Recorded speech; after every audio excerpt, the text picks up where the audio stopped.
Okay, so those जो recording start होते ही अभी मीटिंग को लीव कर चुके हैं, काइंडली दोबारा से रीज्वाइन कर लें, ऐसे कुछ लोगों के साथ पेश आएगा। सो हेलो एवरीवन, अस्सलाम वालेकुम and good evening, this is Mohammad Daniyal Kamal. As you all know कि हमारी जो वर्कशॉप सीरीज का आगाज था वो बाकायदा गामजन हो चुका था and it is going really good. हमारी जो वर्कशॉप सीरीज थी उसका जो मेजर फोकस था कि टैकल कर सके क्लाइमेट चेंज और वाटर की रिलेशन को। और आज इसी तरीके से हमारे पास आज का जो सेशन होना था वो होना था क्लाइमेट रिफ्यूजीज ऑफ द सी के ऊपर, लेकिन हमारी जो स्पीकर थी उनके एक इमरजेंसी आ चुकी थी, जिसकी वजह से वी हैड टू स्विच और टॉपिक।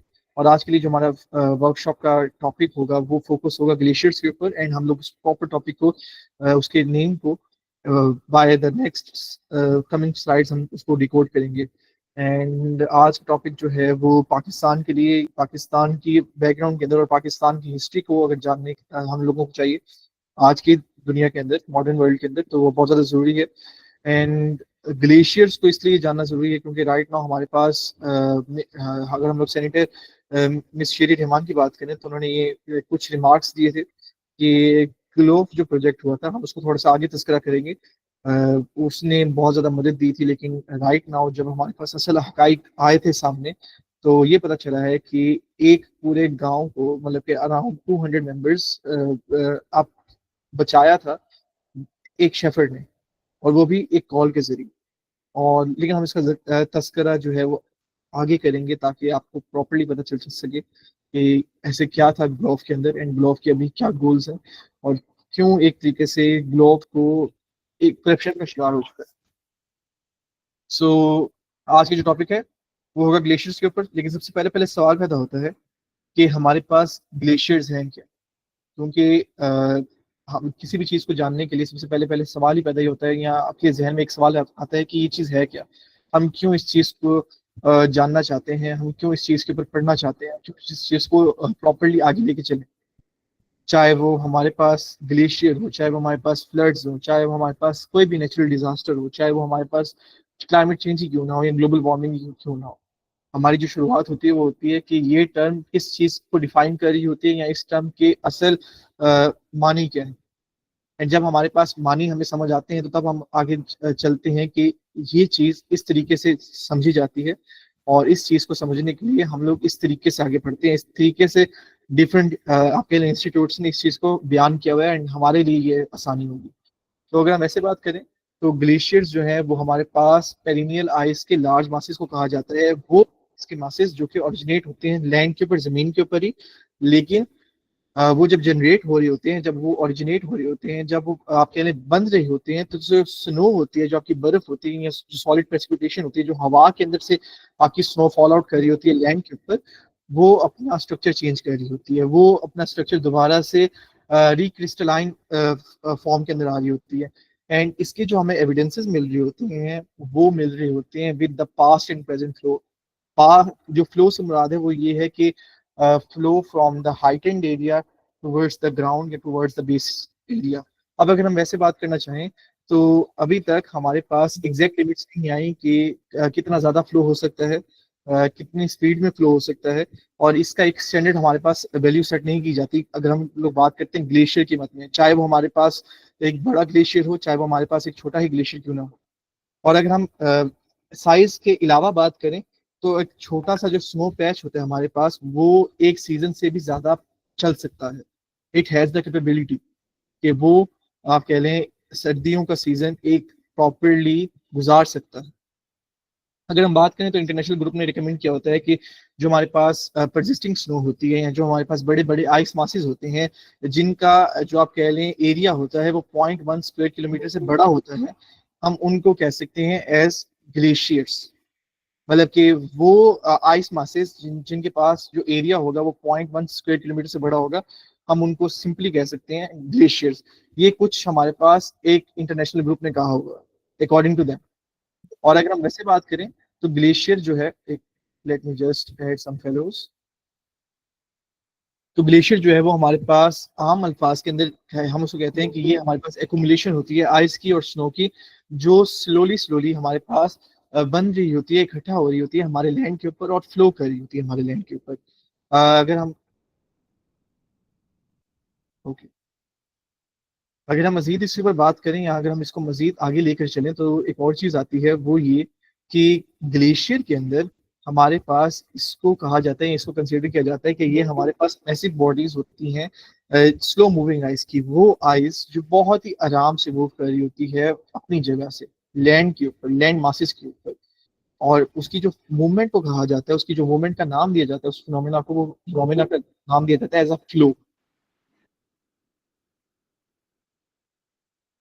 और अगर हम मजीद इसको आगे बात करें तो हमारे पास नेशनल जियोग्राफिक कहते हैं, अकॉर्डिंग टू नेशनल जियोग्राफिक, क्योंकि हमें अगर हम लोग इंटरनेशनल एक मीडिया के थ्रू चलें तो नेशनल इंटरनेशनल मीडिया ने भी ग्लेशियर्स को डिफाइन किया हुआ है and उन्होंने भी इसकी डिफरेंट डेफिनेशंस को बताया हुआ है। So according to National Geographic जो हमारे पास चैनल है, वो कहते हैं कि ग्लेशियर्स जो है वो लैंड के ऊपर बनते हैं और ये प्रॉपरली बन रहे होते हैं फॉरेन स्नो से। वो स्नो जो हमारे पास हमारी एटमॉस्फेयर से लैंड के ऊपर घेरी होती है, लैंड मासेस के ऊपर घेरी होती है।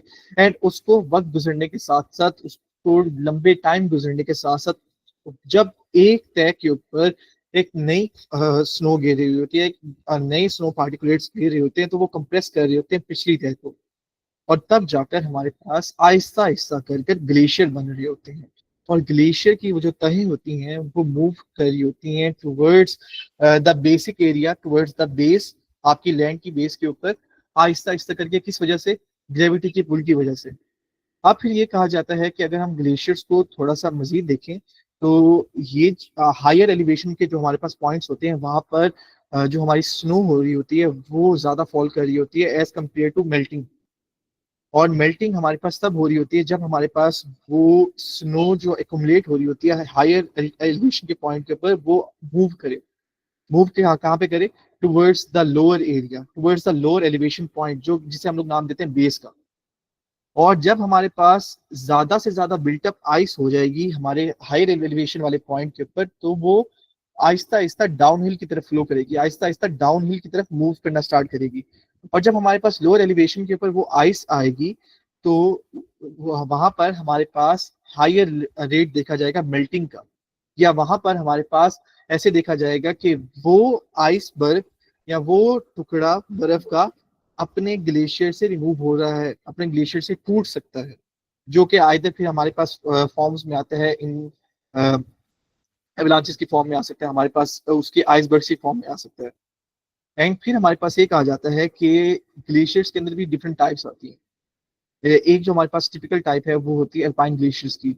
ये वो ग्लेशियर्स होते हैं जिनको हम लोग रिगार्ड करते हैं कि ये आइस के फ्रोजन रिवर्स, ये आराम से स्लोली फ्लो कर रहे होते हैं, स्लोली इनकी मूवमेंट हो रही होती है, और इनकी जो मूवमेंट होती है वो हाईली इन्फ्लुएंस्ड होती है इनके अपने वेट से। और ये माउंटेन साइड से होते हुए आहिस्ता आहिस्ता करके वैलीज के अंदर आते हैं, वैलीज के अंदर गिरते हैं। और फिर ये भी कहा जाता है कि जो ग्लेशियर्स होते हैं वो आइस शीट्स के एजेस के ऊपर भी एग्जिस्ट करते हैं कभी कभार। फिर हमारे पास इसकी कुछ हिस्ट्री देखी जाती है, और हिस्ट्री के अंदर फिर इसकी एजिंग की जाती है कि हमारे पास ग्लेशियर्स जो है वो डिफरेंट एजेस के भी हो सकते हैं। So if you move towards the next slide,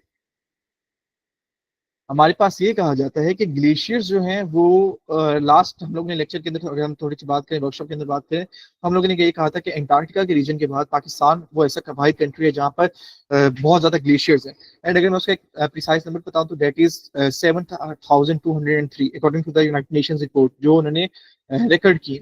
इससे ज्यादा भी हो सकते हैं, लेकिन रिकॉर्ड जो किए हैं अभी हमारे पास वो 7,203। फिर ये कहा जाता है कि दुनिया के अंदर जितने भी ग्लेशियर्स एग्जिस्ट करते हैं वो पोलर रीजन के ऊपर करते हैं। आपके वो रीजन जो नॉर्थ पोल के ऊपर होता है, जो कि और जो साउथ पोल के ऊपर होता है। और इन पोलर रीजन के अंदर जो हमारे पास एरियाज आते हैं, अपार्ट फ्रॉम द अंटार्कटिका, हमारे पास एरिया जो आएगा वो आएगा ग्रीनलैंड का। हमारे पास एरिया जो आएगा वो आएगा कैनेडियन आर्कटिक जोन का। और इसके अंदर भी हमारे पास फिर कुछ चीजों को मजीद कहा जाता है, इसके अंदर बयान किया जाता है। अगर हम ग्लेशियर्स के अंदर इस चीज को भी देखें तो ये भी कहा जाता है कि ग्लेशियर्स, अगर हम इक्वेटोरियल लाइन के ऊपर देखें, वो इमेजिनरी लाइन जो कि अर्थ को दो पार्ट्स के अंदर डिवाइड करती है, दो फेजेस के अंदर डिवाइड करती है। कौन कौन से फेजेस? आपका नॉर्दर्न हेमिस्फीयर, आपका सदर्न हेमिस्फीयर। तो जो लाइन उस हमारी अर्थ को दो फेजेस के अंदर डिवाइड करती है, दो हेमिस्फीयर के अंदर डिवाइड करती है, उसे हम इक्वेटर कहते हैं। और ये भी कहा जाता है कि इक्वेटर के अंदर हमारे पास कुछ ऐसी माउंटेन रेंजेस हैं या माउंटेन रीजन्स हैं जिसके अंदर हमारे पास कुछ ग्लेशियर्स पाए जाते हैं। फिर उन्होंने इसकी एक एग्जांपल भी दी होती है। उन्होंने कहा हुआ कि अगर हम साउथ अमेरिका की बात करें तो साउथ अमेरिका के अंदर हमारे पास एक एंडिस माउंटेन रेंज है जो कंटेन करता है हमारे पास वर्ल्ड के largest tropical glaciers. Tropical glacier से मुराद वो हैं जो कि ट्रॉपिकल जोन्स के अंदर होते हैं, मतलब कि इक्वेटर से थोड़ा सा दूर।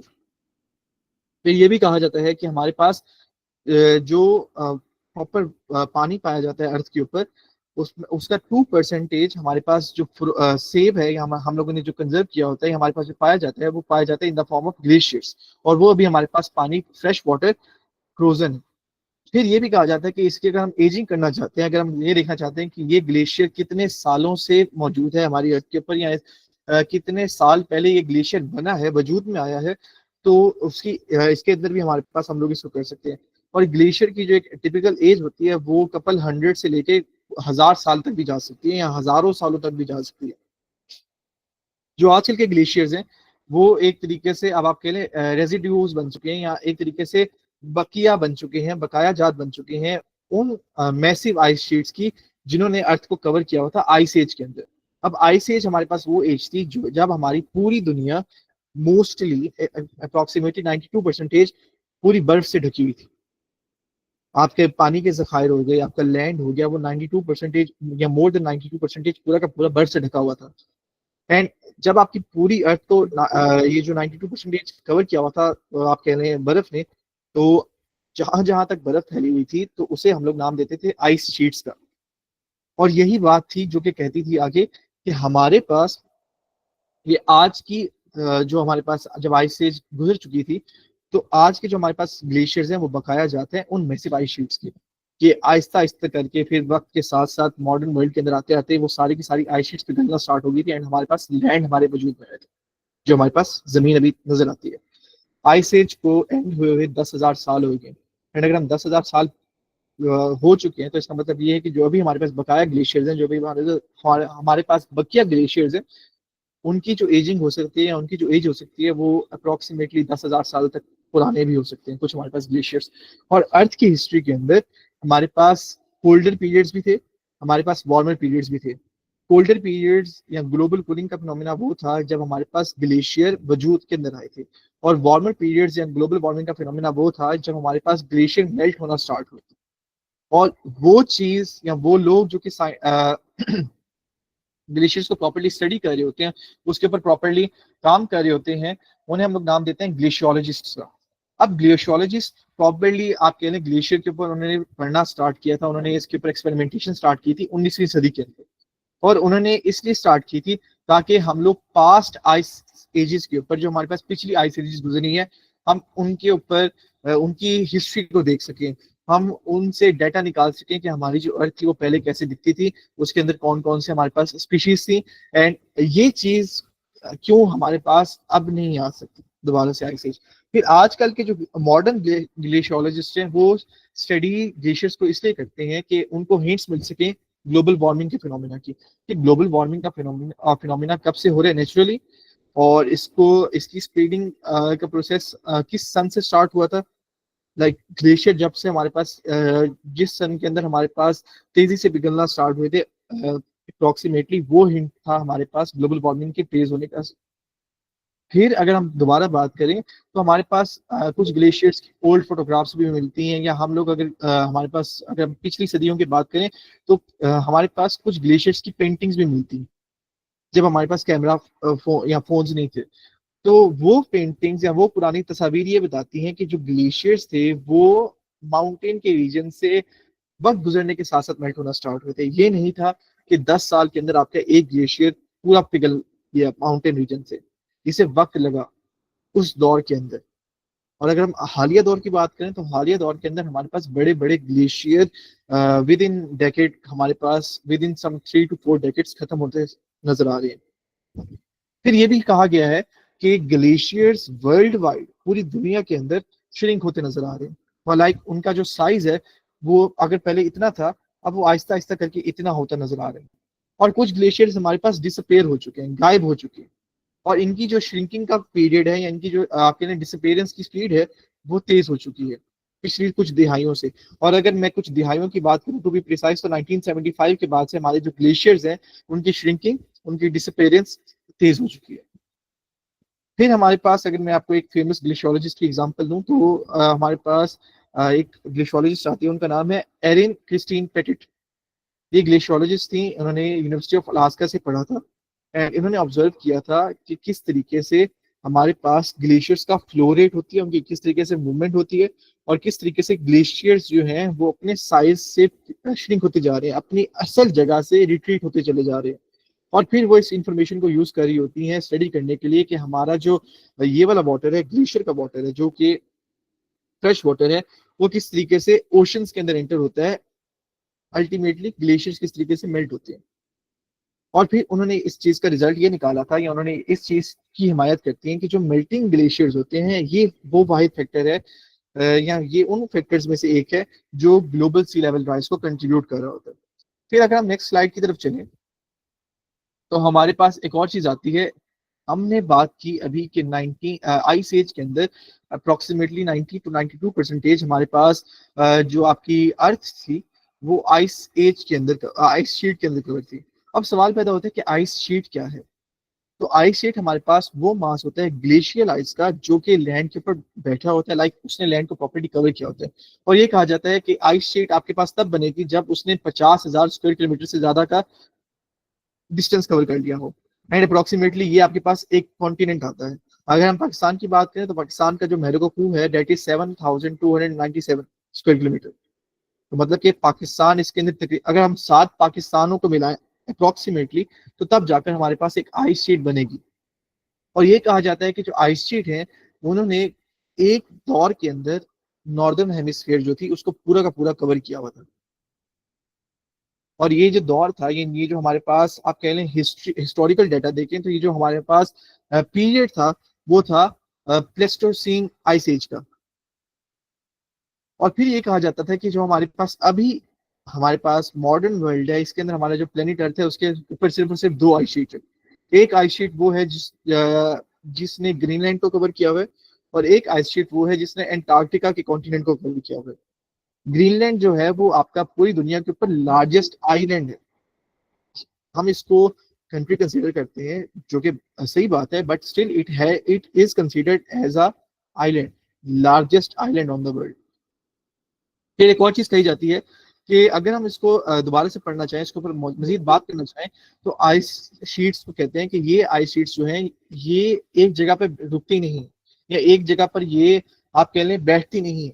आइस एज की जो मूवमेंट होती है ये कंटिन्यूस होती है, ये वक्त गुजरने के साथ साथ कंटिन्यूसली मूव करती रहती है from one place to another place. और फिर ये भी कहा जाता है मजीद कि हमारे पास अगर हम आइस शीट्स की प्रॉपरली बात करना चाहें तो एंटार्क्टिका और ग्रीनलैंड की जो आइस शीट्स हैं वो अप्रोक्सीमेटली 99% आपकी फ्रेश वाटर आइस को कंट्रीब्यूट करती हैं। या एंटार्क्टिका और ग्रीनलैंड के पास जो हमारे पास ग्लेशियल आइस है, जो हमारे पास आइस शीट है उसके अंदर 99% फ्रेश वाटर पाया जाता है। और यही वो 99% फ्रेश वाटर है जो कि 2% आपका अप्रोक्सीमेटली फ्रेश वाटर को कंट्रीब्यूट कर। फिर एक और चीज को तस्करा किया जाता है, उसके अंदर वो ये कहा जाता है कि अगर हम फ्रेश वाटर की अमाउंट को स्टोर करना चाहते हैं तो ये कहा जाता है कि जो ग्रीनलैंड आइस शीट है और जो एंटार्क्टिका की आइस शीट है इसके अंदर 68% आपका फ्रेश वाटर पाया जाता है। आपकी जो एंटार्क्टिका की आइस शीट है वो अप्रोक्सीमेटली 14 मिलियन स्क्वायर किलोमीटर का डिस्टेंस तय करती है। मतलब कि एक आपका कोना पोलर रीजन का उसके एक एंड से लेके दूसरा end, like east to west तक। और इसका जो एरिया है उन्होंने ये कहा हुआ है कि अगर हम इसको रफली बयान करना चाहें तो आपका पूरा यूनाइटेड स्टेट्स ऑफ अमेरिका आएगा और मेक्सिको का एरिया आएगा। अब अगर आप मेक्सिको और यूनाइटेड स्टेट्स ऑफ अमेरिका के एरिया को ज्वाइन कर लो तो आप जाकर आपकी ये एंटार्क्टिका की आइस शीट को आप देख सकते हैं या इमेजिन कर सकते हैं। अगर हम ग्रीनलैंड की आइस शीट को देखना चाहें तो उन्होंने कहा हुआ है कि जो ग्रीनलैंड की आइस शीट है इसका जो अकेले मेलुकू है that is 1.7 million square kilometre.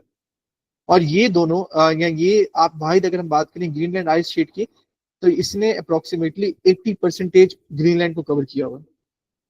और ये आपकी टेक्सास की जो स्टेट है आपकी यूएस की, ये उसके 3 गुना बड़ी है। लाइक अगर हमारे पास 3 टेक्सास की स्टेट्स आ जाएं तो तब हमारे पास ग्रीनलैंड की आइस शीट को हम इमेजिन कर सकते हैं। और ये जो दोनों की आइस शीट्स हैं, ये कहा जाता है कि अगर हम इसकी थिकनेस की बात करें, अगर हम इसकी चौड़ाई की बात करें, मोटाई की बात करें, तो अप्रोक्सीमेटली ये 2 किलोमीटर तक थिक होगी, from the upper surface till the, आप कह लें, लोअर सरफेस। और फिर ये भी कहा जाता है कि अगर हम प्रॉपरली आपकी अंटार्कटिका की आइस शीट को मेल्ट करना चाहें तो जो सी लेवल है आपका, वो अप्रोक्सीमेटली 60 मीटर तक इंक्रीज हो जाएगा। इधर हम 1 मीटर भी या 1 सेंटीमीटर भी अगर हमारा इंक्रीज हो जाए तो हम लोग प्रॉपरली घबरा जाते हैं, हमारे पास शिफ्ट्स नजर आ रही होती हैं, चाहे वो सुनामीज की शक्ल में हो, हुरिकेन्स की शक्ल में हो, फ्लडिंग की शक्ल में हो, be it in the form of anything. तो वो यही कहना चाह रहे हैं कि अगर हमारे पास लेट सपोज एंटार्क्टिका की आइस शीट सिर्फ और सिर्फ अभी मेल्ट हो, तो 60 मीटर हमारे पास राइज देखा जाएगा सी लेवल के अंदर। और अगर हम इसको फीट के अंदर कन्वर्ट करें तो अप्रोक्सीमेटली ये बनता है 197 फीट। और उन्होंने क्या कि अगर हम लेट सपोज चले ग्रीनलैंड की भी आइस शीट को पूरा का पूरा मेल्ट करें, तो ये एटलीस्ट कम बेश आपको 7.4 मीटर की आइस मेल्ट सी लेवल राइज करेगा।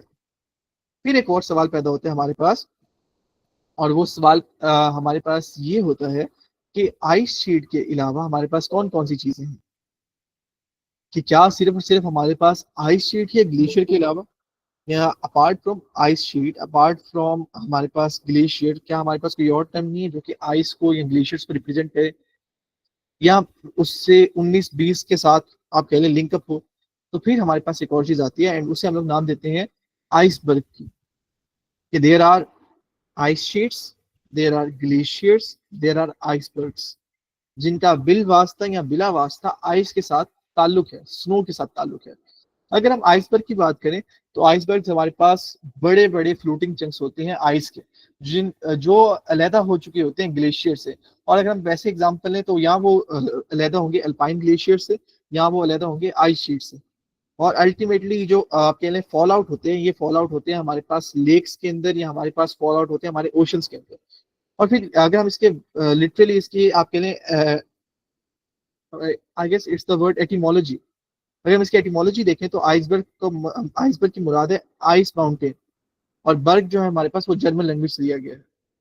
और यही आइसबर्ग जो है ये हमारे पास डिफरेंट शेप्स और साइजेस के आए जाते हैं।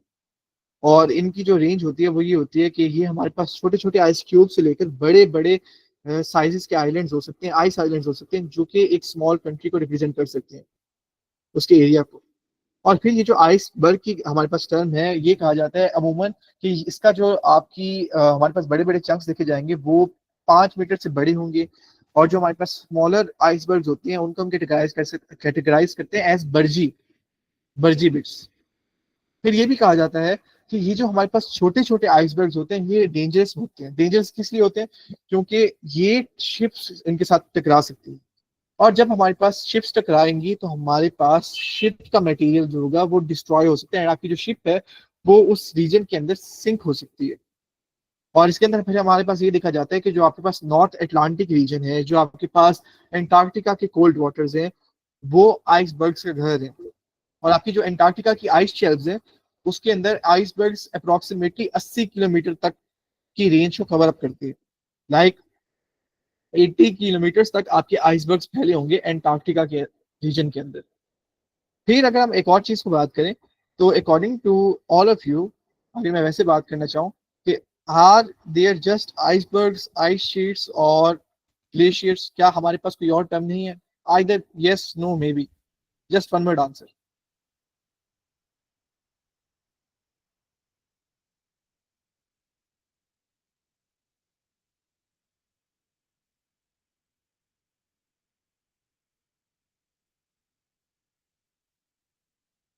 ओके मिस लाइबा कहेंगे snow caps. Thank you so much miss Laiba.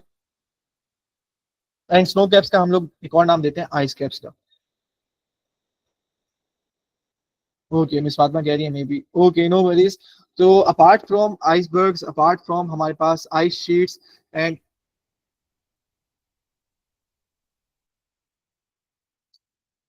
Just a minute, okay, apart from snow caps, apart from icebergs and apart from आपके glaciers, there is the phenomena ice sheets का and ice fields का। एक ice cap जो है वो हमारे पास dome shaped glacier होता है। लाइक डोम से मुराद इस तरीके से गुंबद नुमा ग्लेशियर। और इसका जो एरिया होता है वो less than 50,000।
Okay, so hello everyone once again, I am so sorry कि मुझे यहाँ से जाना पड़ा।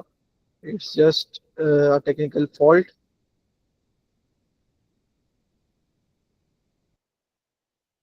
क्या आप सभी को स्लाइड नजर आ रही है? जस्ट रिएक्ट कर दीजिएगा आप। Okay, thank you so much once again everyone. Yes miss Fatima, आपने हैंड रेस किया है। Kindly please let me know about your query and then हम आगे बढ़ते हैं। आई गेस आप शायद बताना चाहे थे कि स्लाइड्स नजर आ रही है।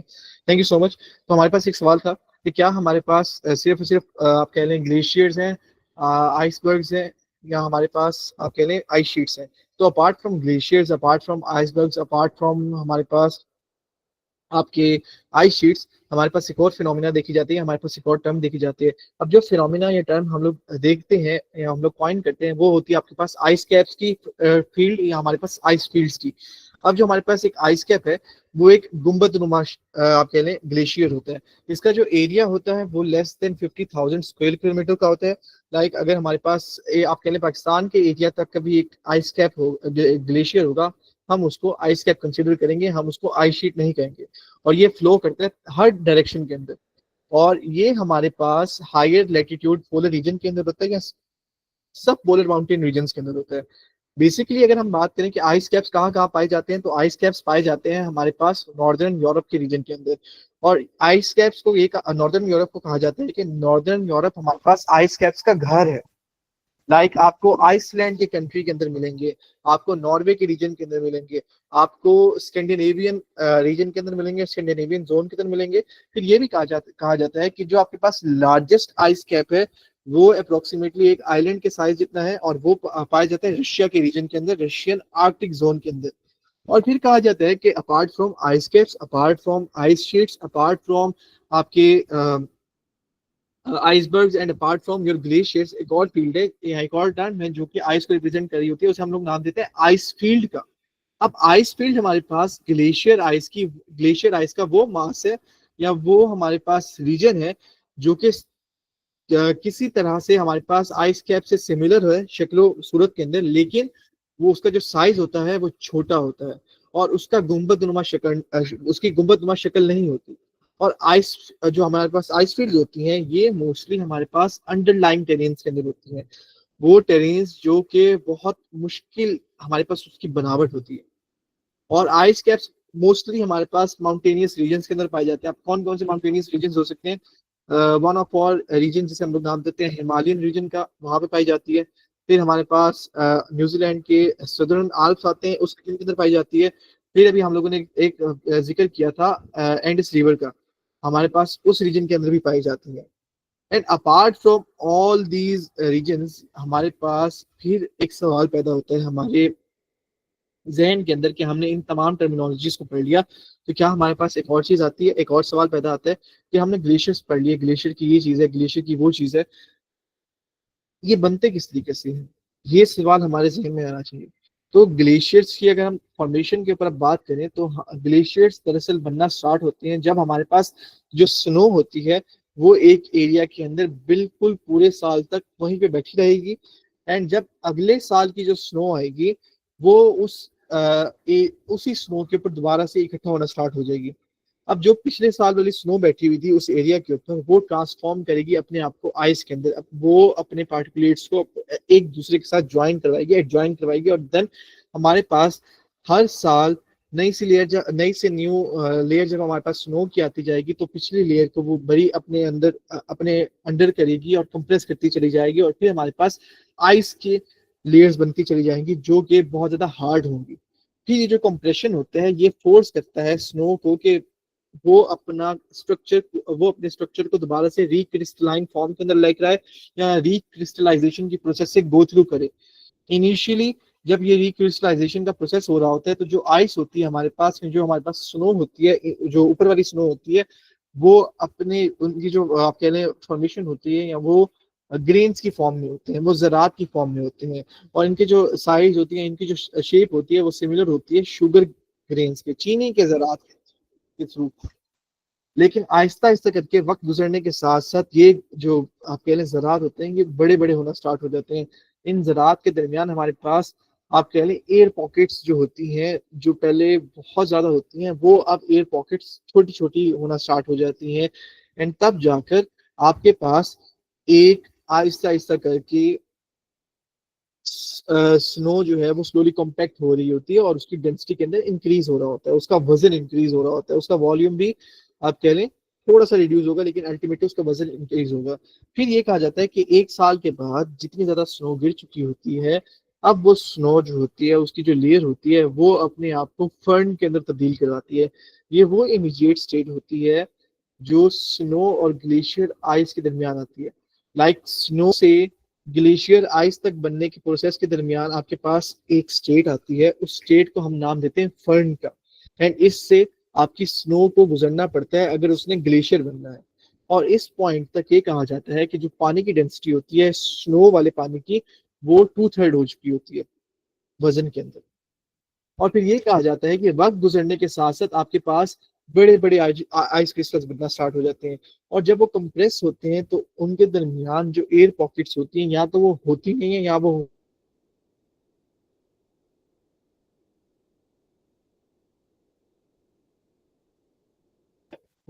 अपने बड़े बड़े एडल्ट साइज तक पहुंच चुके होते हैं। और ये कहा जाता है कि जो क्रिस्टल का साइज होता है, उसका स्ट्रक्चर होता है, वो अप्रोक्सीमेटली आपकी हथेली के माने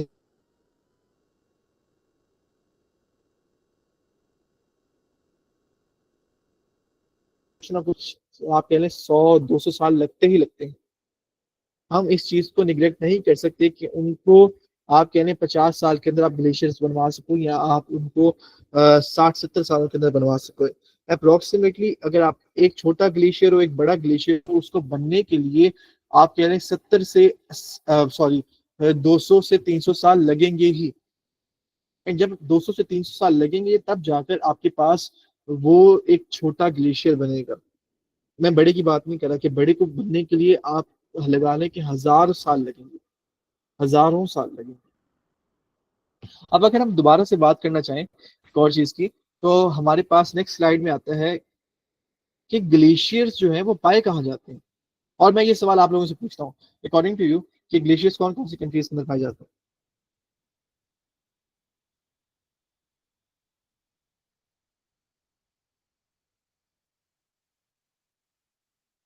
एनीवन? आई एम जस्ट आप लोगों से पूछ रहा हूँ कि चाहे आप रीजन बता दें, चाहे आप जोन बता दें, चाहे आप कंट्री बता दें। ओके, मिसाल can Arctic region away from equator, mountainous region. Thank you so much miss Ayesha. फिर पाकिस्तान का जिक्र किया हुआ है, बलतूरो, बलतूरा, सियाचिन, बियाफू, ठीक हो गया। Antarctica, Arctica and Antarctica. Okay, 7000 plus in Pakistan. Okay.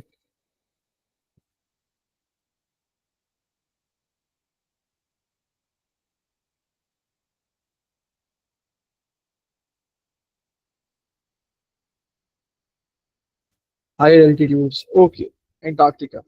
अच्छा, अगर हम इसके ऊपर दोबारा से मजीद बात करना चाहें तो हमारे पास, and I am so sorry guys कि मैं अपना वीडियो कैमरा ऑन नहीं कर सकता। एक्चुअली यहाँ पे थोड़ा सा इलेक्ट्रिसिटी का प्रॉब्लम है, जिसकी वजह से वाईफाई बार बार जाया जा रहा है, तो थोड़ा सा प्रॉब्लम मुझे आ रही है। इसीलिए मैं अपना वीडियो का कैमरा ऑन नहीं कर रहा, ताकि आराम से एक टू वे कम्युनिकेशन हो सके, एक प्रॉपर कम्युनिकेट मैं कर सकूँ आपको। अब अगर हम सवाल पैदा करें कि हमारे पास ग्लेशियर्स कहाँ कहाँ पे हैं, तो ये कहा जाता है कि ग्लेशियर्स, जो दुनिया के ग्लेशियर्स हैं, अप्रोक्सीमेटली अगर हम उसका एरिया निकालना चाहें, अगर हम उसका मेलोकुकू निकालना चाहें, तो वो 7 लाख स्क्वायर किलोमीटर से ज्यादा का बनता है अभी हालिया दौर के अंदर। और सबसे ज्यादा जो ग्लेशियर्स पाए जाते हैं वो पाए जाते हैं एंटार्क्टिका के रीजन के अंदर। और मोस्टली ये कहा जाता है कि जो ग्लेशियर्स हैं वो मेनली फाउंड होते हैं आपके पोलर रीजन्स के ऊपर, पोलर जोन्स के ऊपर, चाहे वो आपका नॉर्थ पोल हो, चाहे वो आपका साउथ पोल हो। और फिर ये कहा जाता है कि ग्लेशियर दुनिया के हर कॉन्टिनेंट के अंदर पाए जाते हैं सिवाय ऑस्ट्रेलिया के।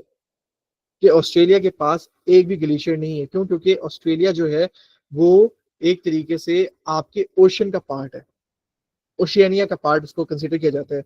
और फिर ग्लेशियर्स कहा जाता है कि जो ऑस्ट्रेलिया के साथ आपका एक छोटा सा मुल्क है जिसे हम लोग नाम देते हैं न्यूजीलैंड का, जिसकी आबादी सिर्फ सिर्फ 5 मिलियन है, 50 लाख लोग हैं वहां पे। वो कहा जाता है कि न्यूजीलैंड के अंदर भी हमारे पास ग्लेशियर्स पाए जाते हैं। फिर ये कहा जाता है कि apart from New Zealand, apart from every continent of the world accept Australia, हमारे पास जो बड़े बड़े आइलैंड्स हैं, फॉर एग्जांपल आपका पापा न्यू गिनी हो गया, आपका इंडोनेशिया हो गया, वहां पर भी आपके ग्लेशियर्स पाए जाते हैं। लेकिन ऑस्ट्रेलिया के अंदर नहीं पाए जा सकते आपके ग्लेशियर्स जो हैं। फिर ये कहा जाता है कि जो ग्लेशियर्स हैं वो अप्रोक्सीमेटली उन रीजन में ज्यादा पाए जाते हैं जो जहाँ पर विंटर में सबसे ज्यादा भारी स्नोफॉल होती है, और उन रीजन में जहाँ पर समर जो है आपका, मतलब कि जो आपका गर्मियों का मौसमी गर्मा होते हैं, वहां पर लोअर टेम्परेचर होता है। अगर ये कंडीशंस आपके पास आती हैं आपके रीजन के अंदर, तो तब जाकर आपका जो रीजन है वो ग्लेशियर बनाएगा वक्त गुजरने के साथ साथ, चाहे उसे साल, 100 साल लगे, 200 लगे, 300 लगे। और अगर हमारे पास ये कंडीशंस रहेंगी तो हमारे पास उन रीजन के अंदर ग्लेशियर्स बनते चले जाएंगे, and no one can stop. अब कौन कौन से ऐसे रीजन है? आपका अलास्का का रीजन हो गया। अलास्का का रीजन आपका पाया जाता है यूनाइटेड स्टेट्स ऑफ अमेरिका के अंदर। आपका हिमालयन रीजन हो गया। ये कुछ एग्जांपल्स हैं इन चीजों की जहां पर हमारे पास जो विंटर में हमारे पास भारी स्नोफॉल होती है, और आपके समर के अंदर लोअर टेम्परेचर होते हैं। फिर ये कहा जाता है, अगर हम कनाडा के आर्कटिक आइलैंड्स की बात करें, आर्कटिक जोन की बात करें, तो वहां पर बहुत ही कम स्नोफॉल होती है। लेकिन चूंकि वहां पे जो टेम्परेचर है वो पूरे साल के अंदर बहुत ही, आप कह लें, कम रहते हैं, इस वजह से ग्लेशियर्स वहां पर आराम से बन सकते हैं, आराम से बन जाते हैं। क्योंकि वहाँ का जो एरिया, वहाँ पे जो एरिया होगा, उस एरिया के अंदर जो हमारे पास, आप कह लें, मॉइस्चर होगी, हमारे पास मॉइस्चर कंटेंट होगा, हमारे पास वाटर के मॉलिक्यूल्स वेपर वेपर फॉर्म में होंगे। जब हमारे पास आप कह लें वहाँ पे टेम्परेचर कम होगा, तो वो आप कह लें कॉन्डेंस करेगा। वो अपनी शेप चेंज करेगा, वो सॉलिडिफाई होगा, सॉलिडिफाई होते होते आहिस्ता आहिस्ता आहिस्ता करके वो ग्लेशियर बनाएगा। और अगर हम ऐसे इन शॉर्ट कहना चाहें इस पूरे सवाल के ऊपर कि ग्लेशियर्स कहाँ बनते हैं, तो आप कहेंगे कि ग्लेशियर्स हम उन जगहों पे बनते हैं जहाँ पर हमारे पास हाई एलिवेशन है, या ग्लेशियर हमारे पास बनेंगे हाई लैटिट्यूड वाले रीजन के अंदर। और जितना ज्यादा हम इक्वेटर के करीब होंगे उतना ज्यादा हायर एलिवेशन आपको रिक्वायर्ड होगी, अगर आपको लोअर टेम्परेचर चाहिए, अगर आपको स्नोफॉल चाहिए इक्वेटर के अंदर। फिर आप उन रीजन्स को देखोगे, या आप उन आप कह लें माउंटेन रीजन्स को देखोगे जिनकी एलिवेशन जो है वो बहुत ही ज्यादा हाई एलिवेशन के ऊपर है, एंड वहां पर आपको बर्फ भी चाहिए होगी, एंड लो टेम्परेचर भी। ये इक्वेटर के ऊपर बात करें, लेकिन अब अवे फ्रॉम इक्वेटर बेशक आपका एलिवेशन नहीं है, बेशक आपके टेम्परेचर इतना ज्यादा नहीं है, बट स्टिल आप आराम से वो ग्लेशियर बन सकता है। क्यों? क्योंकि वहां पर आपका जो रीजन लाई करता है वो करता है नॉर्थ पोल का या साउथ पोल का। अच्छा, apart from this thing, apart from this question, फिर हमारे पास एक सवाल पैदा होता है जिससे हम लोग नाम देते हैं कि आज की वर्कशॉप का टाइटल क्या है। तो आज की वर्कशॉप का टाइटल है वेनिशिंग ग्लेशियर्स, के ग्लेशियर्स जो है हमारे पास क्यों वैनिश हो रहे हैं, क्यों हमारे पास ग्लेशियर्स गायब होते चले जा रहे हैं। अभी तक हम लोगों ने पढ़ा है कि ग्लेशियर्स होते क्या है, आइसबर्ग्स क्या होते हैं, आइस कैप्स क्या होते हैं, आइस फील्ड्स क्या होती हैं, आइसबर्ग्स क्यों होते हैं and किस वजह से होते हैं। अभी हम लोगों ने थोड़ी सी उसकी हिस्ट्री को भी पढ़ा था, हमने उसकी डेटिंग देखी, हमने ग्लेशियोलॉजिस्ट के बारे में देखा कि किस तरीके से अभी हमारे मॉडर्न ग्लेशियोलॉजिस्ट रिसर्च कर रहे हैं। लेकिन अब हमारे पास मेजर टॉपिक की तरफ चलते हैं कि हमारे पास ग्लेशियर्स वैनिश क्यों हो रहे हैं, क्यों डिसअपियर हो रहे हैं, क्यों गायब हो रहे हैं। अगर हम बात करें पाकिस्तान के ग्लेशियर्स की, क्योंकि अभी हम लोगों ने शुरुआत में पढ़ा था कि पाकिस्तान के अंदर जो ग्लेशियर्स हैं, टू बी प्रिसाइज उसका जो नंबर है वो है 7,203, 7,203 ग्लेशियर्स। और यूनाइटेड नेशंस की रिपोर्ट के मुताबिक बाय द एंड ऑफ 2050 हमारी जो 7,203 ग्लेशियर्स हैं वो मेल्ट डाउन हो जाएंगी, एंड वो पाकिस्तान से डिसअपियर हो जाएंगे। तो ये जो हमारे पास 25 साल का अरसा रह गया, इसके अंदर हम लोग किस तरीके से ग्लेशियर्स को वैनिश होने से बचा सकते हैं, हमें क्या करना पड़ेगा, और ग्लेशियर्स वैनिश क्यों हो रहे हैं, और इसके ऊपर कोई प्रोजेक्ट हो रहा है या नहीं हो रहा, हम उसके ऊपर देखेंगे कि what should be the right track. तो अभी अगर हम लोग वैसे बात करें कि हमारे पास ग्लेशियर्स जो हैं वो क्यों वैनिश हो रहे हैं पाकिस्तान के अंदर या पाकिस्तान के थ्रू, तो सबसे पहले आप कह लें बात हो रही होती है कि आपकी जो पाकिस्तान है, पाकिस्तान का जो रीजन है, खुदा ताला ने पाकिस्तान का जो आपको रीजन दिया है वो है पोलर रीजन से बाहर। लाइक ना उसको नॉर्थ पोल टच करा होता है, ना उसको साउथ पोल टच करा होता है। और पाकिस्तान वो कंट्री है जिसको खुदा ताला ने ग्लेशियर्स की बहुत ही भारी नंबर से नवाजा है, नेमत से नवाजा है। और बेशक हमारे पास एंथ्रोपोजेनिक क्लाइमेट चेंज हो रहा है, हमारे पास एयर पोल्यूशन हो रही है हमारे नेबरिंग कंट्रीज के अंदर। और नेबरिंग कंट्रीज कौन कौन से आते हैं जो कि एयर पोल्यूशन के अंदर नंबर वन है अपार्ट फ्रॉम पाकिस्तान? वो आता है आपका इंडिया, आपका चाइना। और बेशक हमारे पास एयर पोल्यूशन हो रही है, एंथ्रोपोजेनिक क्लाइमेट चेंज हो रहा है, ये सिग्निफिकेंटली कंट्रीब्यूट कर रहा होता है आपके रैपिड मेल्टिंग ऑफ ग्लेशियर्स को। क्योंकि वो एयर पोल्यूशन जो है वो सिर्फ और सिर्फ अपने कंट्री तक नहीं रहेगी, वो air pollution with the help of moving air, with the help of wind speeds या with the help of moving winds Pakistan के अंदर भी आएगी। और इस वजह से रिगार्ड किया जाता है कि एयर पोल्यूशन जो है वो आपका एक ट्रांस बाउंड्री इशू है, जो कि किसी बाउंड्री का मोहताज नहीं होता। एंड वो एक जो आपका ये एयर पोल्यूशन का इशू है, ये हर कंट्री को नुकसान पहुंचा सकता है। फिर ये कहा जाता है कि ये जो हमारे पास आपके लिए एयर पोल्यूशन की प्रॉब्लम है, ये लीड डाउन करेगा या ये कंट्रीब्यूट करेगा ग्लेशियर्स की रैपिड मेल्टिंग को, जिसकी वजह से हमारे पास बहुत ही भारी भरकम के अंदर या बहुत ही भारी इंटेंसिटी के अंदर फ्लडिंग हो सकती है। अब जो ये फ्लडिंग का फिनोमिना आएगा, वो पाकिस्तान के अंदर भी आ सकता है, वो बांग्लादेश के अंदर भी आ सकता है, वो नेपाल के अंदर भी आ सकता है, वो आपके भूटान के रीजन के अंदर भी आ सकता है, वो आपके इंडिया के रीजन के अंदर भी आ सकते हैं, वो आपके अफगानिस्तान के रीजन के अंदर भी आ सकते हैं। अल्टीमेटली जब हमारे पास फ्लडिंग होगी तो वो इन तमाम कंट्रीज की इकोनॉमी को आप कह लें अफेक्ट करेगी। अब चूंकि पाकिस्तान भी हमारे पास वो आप कह लें कंट्री है जहाँ पे सबसे ज्यादा ग्लेशियर, तो पाकिस्तान जो है वो फ्लड से बच नहीं सकता। एंड जब हमारे पास अल्टीमेटली पाकिस्तान फ्लड से बच नहीं सकता, तो अब हमें क्या करना पड़ेगा, तो वो ये है कि पाकिस्तान के अंदर हमारे पास 7,000 से ज्यादा ग्लेशियर्स हैं। लेकिन ये जो ग्लेशियर्स हैं ये सिग्निफिकेंटली हमारे पास रिड्यूस होते चले जा रही हैं, हमारे पास मेल्ट डाउन होते चले जा रहे हैं। क्यों? क्योंकि हमारा जो ग्लोबल टेम्परेचर है वो राइज होता चला जा रहा है। ग्लोबल टेम्परेचर राइज क्यों हो रहा है? ग्लोबल टेम्परेचर राइज इस वजह से हो रहा है क्योंकि हमारा क्लाइमेट चेंज का जो फिनोमिना है वो एनहांस हो चुका है। हमारा जो क्लाइमेट चेंज का फिनोमिना था उसका स्पीड, उसका जो प्रोसेस है वो स्पीड अप हो चुका है। कि हमारी ह्यूमन एक्टिविटीज ने क्लाइमेट चेंज के फिनोमिना को तेज कर दिया है। इस वजह से हमारे पास ग्लोबल राइज इन टेम्परेचर देखा जा रहा है, जिसकी वजह से हमारे पास फॉर्मेशन हो रही है अब ग्लेशियल लेक्स की। मतलब कि ग्लेशियर का जो हमारे पास मेल्टेड वाटर होता है, जो हमारे पास फ्लो वाटर हो रहा होता है ग्लेशियर की तरफ से मेल्ट वाटर का, वो हमारे पास माउंटेन के दरमियान में वैलीज जो होती हैं वहां पर आकर इकट्ठा होना स्टार्ट हो जाता है, एंड तब जाकर हमारे पास ग्लेशियर लेक्स बनती हैं। और ग्लेशियर लेक से अगर मैं आपको एग्जांपल दूं तो हमारे पास अताबाद जो आपकी झील है पाकिस्तान की, अताबाद जो लेक है, जिस आप लोग नाम देते हैं कि आप लोग कंसिडर करते हैं कि ये हमारे पास वन ऑफ द मोस्ट, आप कह लें, डेप्थ है, लाइक सबसे ज्यादा गहरी लेक है आपके पाकिस्तान के अंदर, मैन मेड लेक है, वो अताबाद झील है। एंड बेसिकली वो हमारे पास एक ग्लेशियर लेक है कि ग्लेशियर का जो रन ऑफ वाटर था वो हमारे पास दो पहाड़ों के दरमियान में, जो हमारे पास गांव था, जो हमारे पास वैली थी, उसके अंदर आकर स्टोर हो गया। एंड उसने रातों रात आपकी आपके कई गांवों को जो कि उस रीजन के अंदर थे उनको तबाह कर दिया, उनको खत्म कर दिया, एंड वो सिरे से नजर भी नहीं आया। एंड तब जाकर आपके पास अताबाद झील आपकी वजूद में आई। तो ये हमारे पास ग्लेशियर लेक्स को बना रहे हैं पाकिस्तान के अंदर।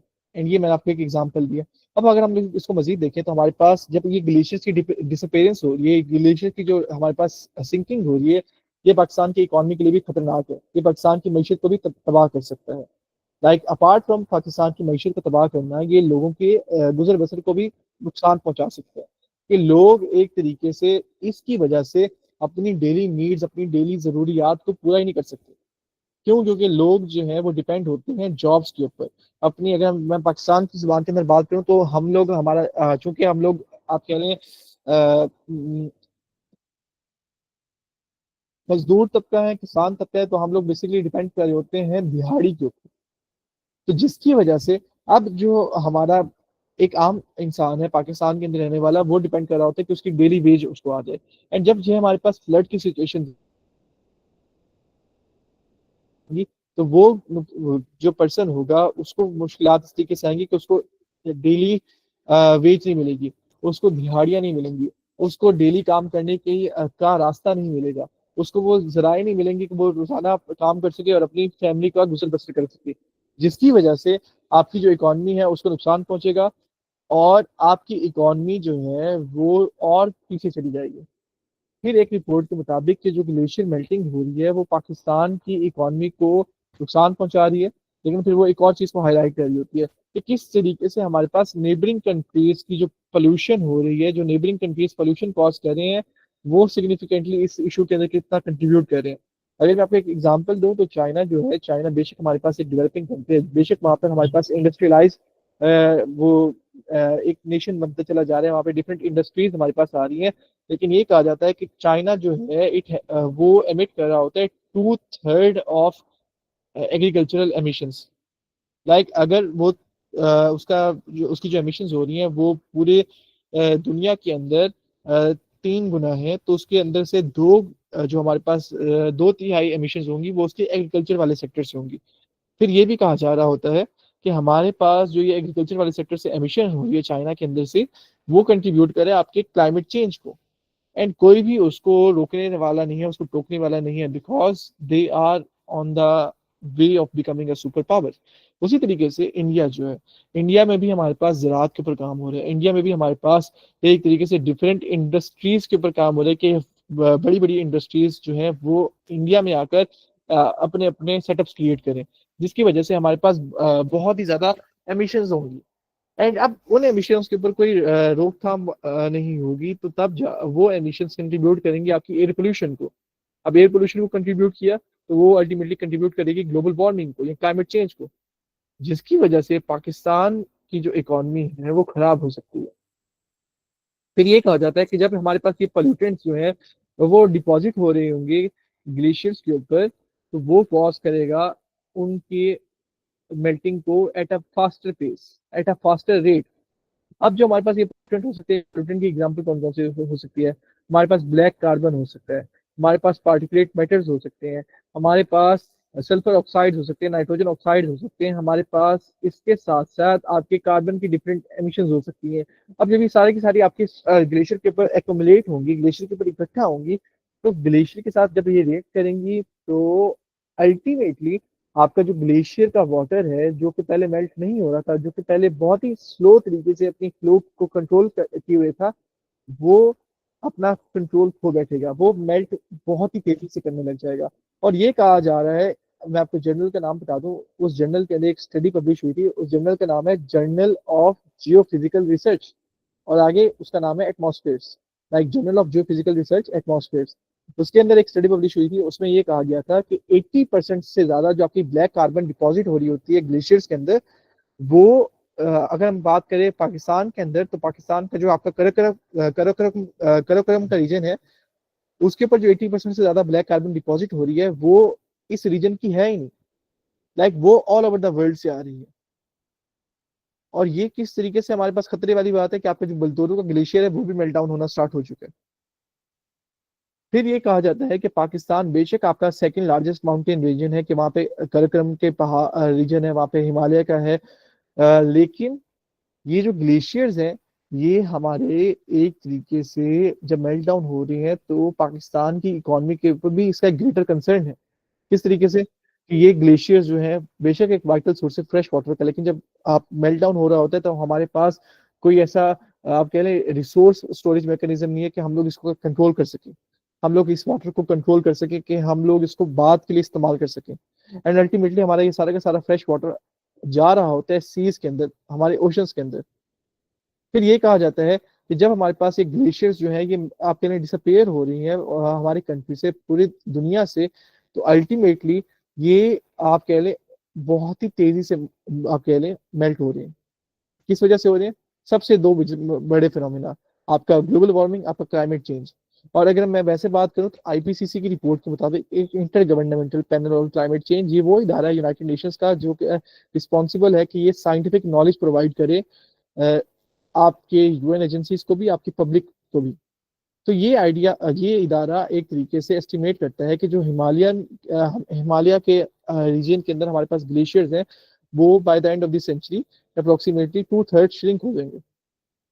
लाइक अगर आपके पास हिमालयन रीजन के अंदर लेट सपोज 90 ग्लेशियर्स थे, तो by the end of this century हमारे पास सिर्फ सिर्फ 30 ग्लेशियर्स पाए जाएंगे, जिसकी वजह से आपका जो वाटर रिसोर्स का फिनोमिना है, जो आपका जो एनर्जी प्रोडक्शन का फिनोमिना है, आपका जो एग्रीकल्चर फिनोमिना है, वो बहुत ज्यादा खराब हो जाएगा इस रीजन के अंदर। और इसकी वजह से आपको बहुत सारी मुश्किलात का सामना करना पड़ेगा, कि आपका जो इन्हिसार एक तरीके से हाइड्रो पावर जनरेशन के ऊपर है वो भी डिस्टर्ब होगा। और पाकिस्तान जो है वो इलेक्ट्रिसिटी प्रोड्यूस कर रहा होता है हाइड्रो पावर जनरेशन के थ्रू अप्रोक्सीमेटली 29%, एंड वो 29% इलेक्ट्रिसिटी पाकिस्तान के लिए प्रोड्यूस ही नहीं होगी। इतनी ज्यादा हमारे पास आप कह लें डिस्ट्रक्शन हो सकती है। फिर अगर हम नेक्स्ट स्लाइड की तरफ चलें तो हमारे पास आता है करकम रीजन। करकम रीजन वही है कि it is the world second largest mountain region. इसके अंदर हमारे पास वो जखीरा है फ्रेश वाटर का, जो कि हमारे कंट्री को सस्टेन कर सकता है एग्रीकल्चरल कीमत के अंदर, इंडस्ट्री कीमत के अंदर, आपके सिटीजन्स को ये मिलियंस ऑफ जॉब प्रोवाइड कर सकता है। अब मिलियंस ऑफ जॉब किस लिए?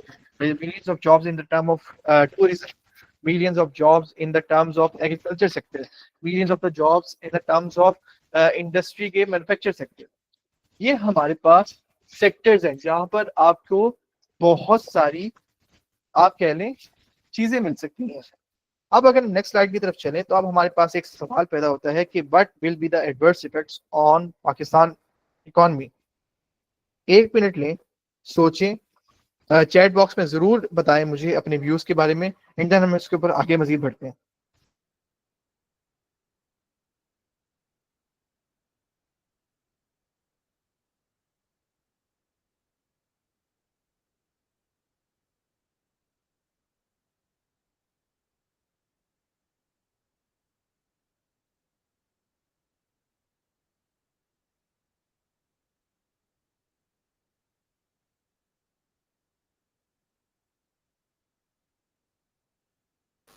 ओके मिश्रिजा, मैंने ये पूछा है कि अगर हमारे पास ग्लेशियर्स जो हैं वो आप कह लें मेल्ट डाउन होना स्टार्ट हो जाएंगे, जब हमारे पास ग्लेशियर जो है वो श्रिंक होना स्टार्ट हो जाएंगे, तो उसके क्या नुकसानात होंगे पाकिस्तान की इकोनॉमी के ऊपर? तो आपका क्या आंसर होगा? मैं ये सोच आपसे पूछना चाह रहा हूँ, आप तमाम fellows, according to you Pakistan की इकोनॉमी के ऊपर क्या क्या इफेक्ट्स आएंगे ग्लेशियर के मेल्ट डाउन की वजह से, ग्लेशियर के आप कह लें श्रिंकिंग की वजह से, ग्लेशियर के डिसअपेरेंस की वजह से?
Okay, so let me just read the comments. हमारे पास ढेर सारी कंट्रीब्यूशन आ रही है। Thank you so much for contributing each and every fellow. अगर हम ऐसे बात करें तो सबसे पहले लेट मी जस्ट सी के कहाँ से स्टार्ट हुई। इंफ्रास्ट्रक्चर डैमेज हो रहा है फ्लड्स की वजह से, फ्लडिंग का फिनोमेना देखा जा रहा है, हमारी इकॉनमी जो है वो डिस्टेबलाइज हो रही है क्योंकि हमारी इकॉनमी को बर्डन आ रहा है फ्लडिंग की वजह से। ओके, आपका इंडस प्लेन भी इरिगेशन का शिकार हो रहा है, इरिगेट हो रहा होता है इन वाटर्स की वजह से, लेकिन आपका एग्रीकल्चरल जो सेक्टर है वो फॉल आउट हो जाएगा। ठीक हो गया, अगर ये ठीक ऑफर हुआ। आपके फ्लड्स होंगे, फ्लड्स की वजह से आपका इंफ्रास्ट्रक्चर डैमेज होगा, जिसकी वजह से आपके पास मास माइग्रेशन होंगे, बिल्कुल दुरुस्त कह रहे हैं आप। अगर हम देखें तो हाइड्रो पावर सेक्टर आपका खराब होगा, इलेक्ट्रिसिटी जनरेशन खराब होगी, और टूरिज्म के अंदर भी ड्रॉप देखा जाएगा। ओके, इसके अंदर हमारे पास फिर कहा गया कि आपका एग्रीकल्चरल लैंड प्रोन हो जाएगा, आप ट्रेड नहीं कर पाओगे। ये सबसे मेजर इंपॉर्टेंट पॉइंट है कि आपकी इकोनॉमी प्रॉपर्ली कोलैप्स कर जाएगी, चाहे वो किसी भी टर्म के अंदर हो, क्यों? क्योंकि आपका हर जो सिटी होगा वो इस चीज से इन्फ्लुएंस होगा। आपका हर सिटी के अंदर जो भी आपका एक आपके लिए मैन्युफैक्चरिंग का प्रोसेस होगा, चाहे एक छोटे से छोटा मैन्युफैक्चरिंग का प्रोसेस हो, वो रुक जाएगा। इतना ज्यादा खतरे का आलम है। अगर हम इसकी एग्जांपल लें तो हमारे पास बेशक कराची के अंदर अभी हैवी रेनफॉल हो रही है, लेट्स सपोज खुदा ना खास्ता हम ये एक सिनेरियो ले लेते हैं कि खुदा ना खास्ता, अल्लाह ना करे, हमारा ग्लेशियर मेल्ट हो रही है। वो पानी अगर कराची के अंदर आता है तो आपका पूरा कराची का जो पोर्ट है वो काम करना बंद हो जाएगा, एक एक सेक्टर आपका कराची के अंदर काम करना बंद हो जाएगा, एंड आप घर के अंदर बैठे मफलूज हो जाओगे। लाइक ना आपकी इलेक्ट्रिसिटी होगी, ना आपका इंटरनेट चल रहा होगा, ना आप कुछ बना सकते हो। तो you will be just sitting in your home without doing any work. अच्छा, अगर मैं यही एग्जांपल लूँ सदर्न पंजाब की, हुंजा के रीजन की या केपी के रीजन की, तो we are experiencing this things. चाहे हमारे पास फ्लड के जुमरे में है, और वो ही फ्लड जो हमारे पास ये ग्लेशियर के मेल्ट डाउन की वजह से हो रहा है। तो ये हमारे एग्रीकल्चर को ठीक हो गया अफेक्ट कर रहा है, ये हमारे वाटर स्कार्सिटी को भी लीड कर रहा है, रिहेबिलिटेशन भी। आप बिल्कुल ठीक कह रहे हैं मेरे सामने कि लार्ज कैपिटल रिक्वायर कर रहा है। हमारे पास एग्रीकल्चर प्रोडक्टिविटी भी रिड्यूस होगी, फूड सिक्योरिटी के ऊपर भी इम्पैक्ट आएगा। ठीक हो गया, हमारी क्रॉप्स तबाह हो जाएंगी, हमें क्राइसिस आएगा, पर कैपिटल इनकम डिस्टर्ब होगी। ओके, एम्प्लॉयमेंट में मुश्किल आएंगी, ड्राउट का देखना पड़ेगा, फिशरीज डिपार्टमेंट आपका प्रॉब्लम में आ जाएगा, सी लेवल राइज होगा जो कि फिशी कराची को डिस्टर्ब करेगा, आपकी डे लाइफ एक्टिविटीज डिस्टर्ब होंगी, फ्लैश फ्लड की वजह से टूरिज्म आपका इफेक्ट होगा। ओके, आई गेस ये हमारे पास पूरा का पूरा चलता आ रहा है। And let me just read कि आपका हिमालयन हिंदू का और कलकम का जो रीजन है, थर्ड थ्री पोल, थर्ड पोल नहीं, और अभी सुना थ्री पोल्स, वो प्रॉपरली आप कह लें आप main source of water Indus river system का, जो कि बात बिल्कुल दुरुस्त है आपकी। और वो पाकिस्तान के अंदर मेल्ट डाउन होगा तो सीरियस इश्यूज आएंगे आपके एग्रीकल्चर को, फूड सिक्योरिटी को आप बिल्कुल बचा करवा रहे हैं। आपका इंफ्रास्ट्रक्चर डैमेज होगा, वाटर कंटेमिनेशन होगी, डिजीजेस में इंक्रीज देखा जाएगा, हेल्थ डैमेज होगी, ओके, एग्रीकल्चर फॉल आउट होगा और अनएम्प्लॉयमेंट बढ़ेगी। Thank you so much for giving your so much precious views. लेकिन अगर हम ऐसे बात करें according to me, let's suppose, तो ये मेरा वैसे स्टांस होगा कि अगर हम हमारे पास पाकिस्तान के अंदर ग्लेशियर्स की मेल्टिंग देखी जा रही होती है तो हमारी इकोनॉमी के ऊपर बहुत ज्यादा इफेक्ट्स होंगे। कौन कौन से आ सकते हैं? आपके नेचुरल डिजास्टर्स के अंदर सबसे पहले इंक्रीज देखा जाएगा। आपके कंट्री के अंदर वाटर स्कार्सिटी होगी, क्यों? क्योंकि वो सारा का सारा पानी जो फ्रेश वाटर है वो अल्टीमेटली जा रहा है आपकी सीज के अंदर, आपके ओशन के अंदर, एंड आप उससे मुस्तफीद नहीं हो सकते, आप उसको स्टोर ही नहीं कर सकते। फिर आपकी एग्रीकल्चरल प्रोडक्टिविटी डिस्ट्रॉय होगी। वही बात कि पानी को जब हम स्टोर नहीं करेंगे तो हमारे पास पानी होगा ही नहीं हमारी फसलों को देने के लिए। ये चीज होगी। फिर ये भी कहा जाता है कि पाकिस्तान जो है, और एक रिपोर्ट के मुताबिक वर्ल्ड बैंक की, वो अभी one of the most water stressed country है, and by the end of this year हमारे पास ये वाटर स्ट्रेस कंट्री बन जाएगा। Like water stress country is मुराद वो कंट्री है जिसके अंदर हमारे पास पर पर्सन पूरे साल के अंदर हम लोग 1000 क्यूबिक मीटर से कम पानी इस्तेमाल करेंगे। तो ये कहा जाता है कि हमारे पास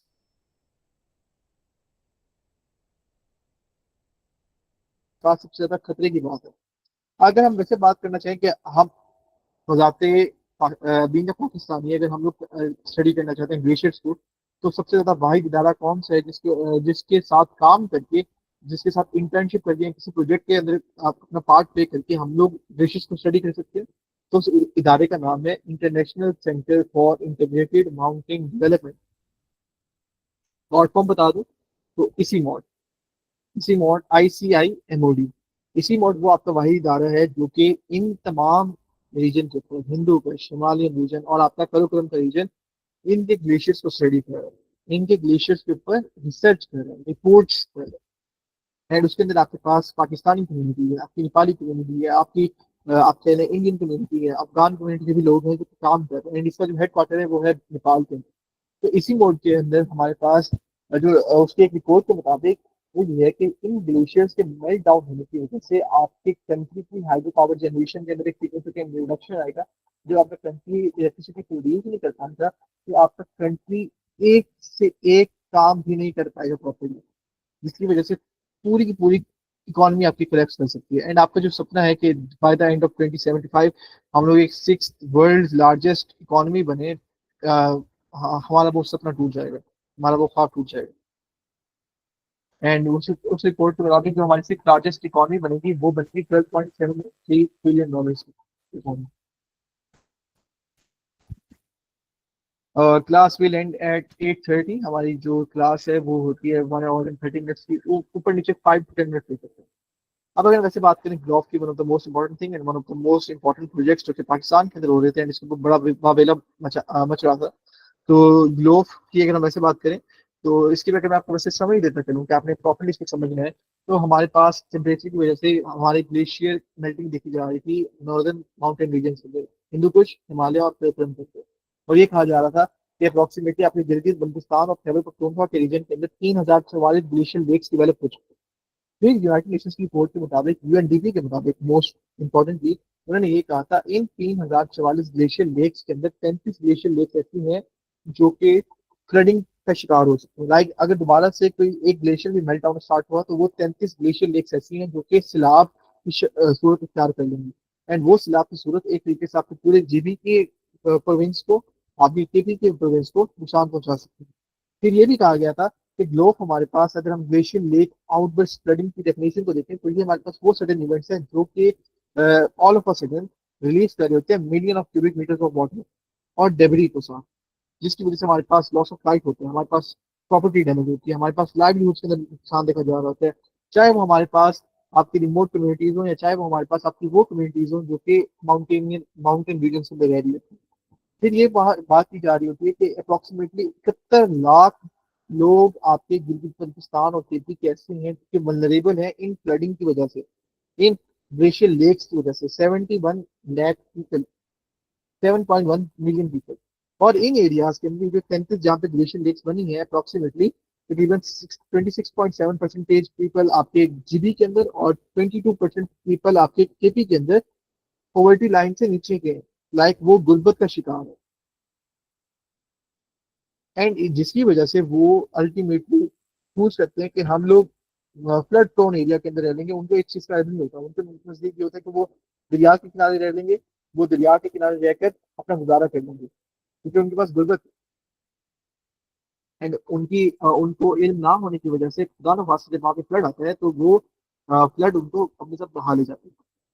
फिर अगर हम ऐसे बात करें तो हमारे पास अगर हम इसके ऊपर बात करें ग्लोफ वन की या ग्लोफ ओवरऑल की, तो ग्लोफ के अंदर हमारे पास टू फेजेस हैं। एक है ग्लोफ वन, एक है ग्लोफ टू। ग्लोफ वन जो था वो बना ही इसलिए था कि वो एक तरीके से फोकस करे, वो एक तरीके से हेल्प करे वनरेबल कम्युनिटीज को, वो प्रिपेयर कर सकें अपने आप को, एक तरीके से आगाह कर सकें ग्लोव के ऊपर कि खुदा न खास्ता अगर फ्लडिंग आ रही है ग्लेशियर के मेल्ट डाउन होने की वजह से, तो उनको पहले पता चले, वो अपने आप को पहले ही बावर करवा ले। और उसके अंदर ग्लोब वन के अंदर ये था कि वो अर्ली वार्निंग सिस्टम्स के डेवलपमेंट पे है, वो उस एरिया के इंफ्रास्ट्रक्चर को एनहांस करे, और वो कम्युनिटी बेस्ड डिजास्टर एक्सपेरिमेंट है। लाइक कम्युनिटी को प्रॉपर्ली वो इन्फॉर्म करवाए, वहाँ पे प्रैक्टिस करवाए, वहाँ पे उनको ट्रेनिंग देकर किस तरीके से वो डिजास्टर के खिलाफ अपने आप को बचा सकते। ये तीन फेजेस थे या ये तीन फेज थे ब्लॉक वन के। फिर अगर हम वैसे बात करें ब्लॉक टू के, तो ब्लॉक टू का जो प्रोजेक्ट है हमारे पास, वो एक तरीके से 5 साल का है। ब्लॉक वन का जो एरिया था, प्रोजेक्ट था, वो हमारे पास 4 साल का था। एंड ब्लॉक वन का टेन्योर हमारे पास खत्म हो चुका है। ब्लॉक वन की अगर हम बात करें तो ब्लॉक वन को नाम दिया गया था reducing risk and vulnerabilities from block in northern Pakistan.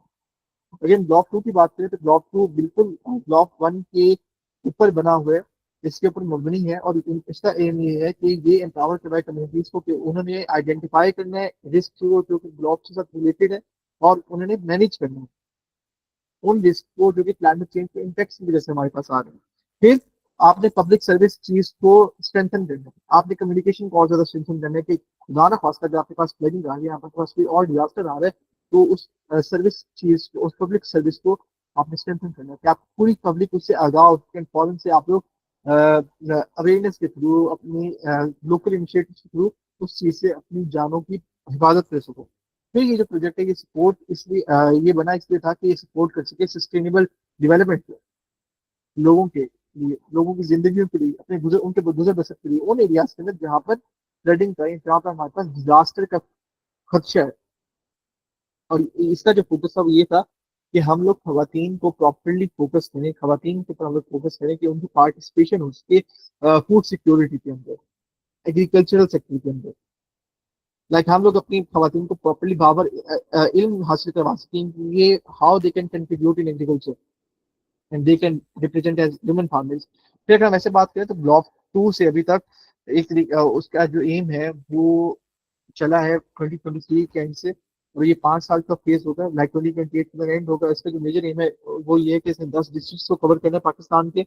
इसके इससे जो फायदा उठाएगी अवाम, वो उठाएगी 29 मिलियन पीपल, लाइक 2.9 करोड़ आबादी आपकी जो होगी वो इससे मुस्तफीद होगी ब्लॉक टू के प्रोजेक्ट से।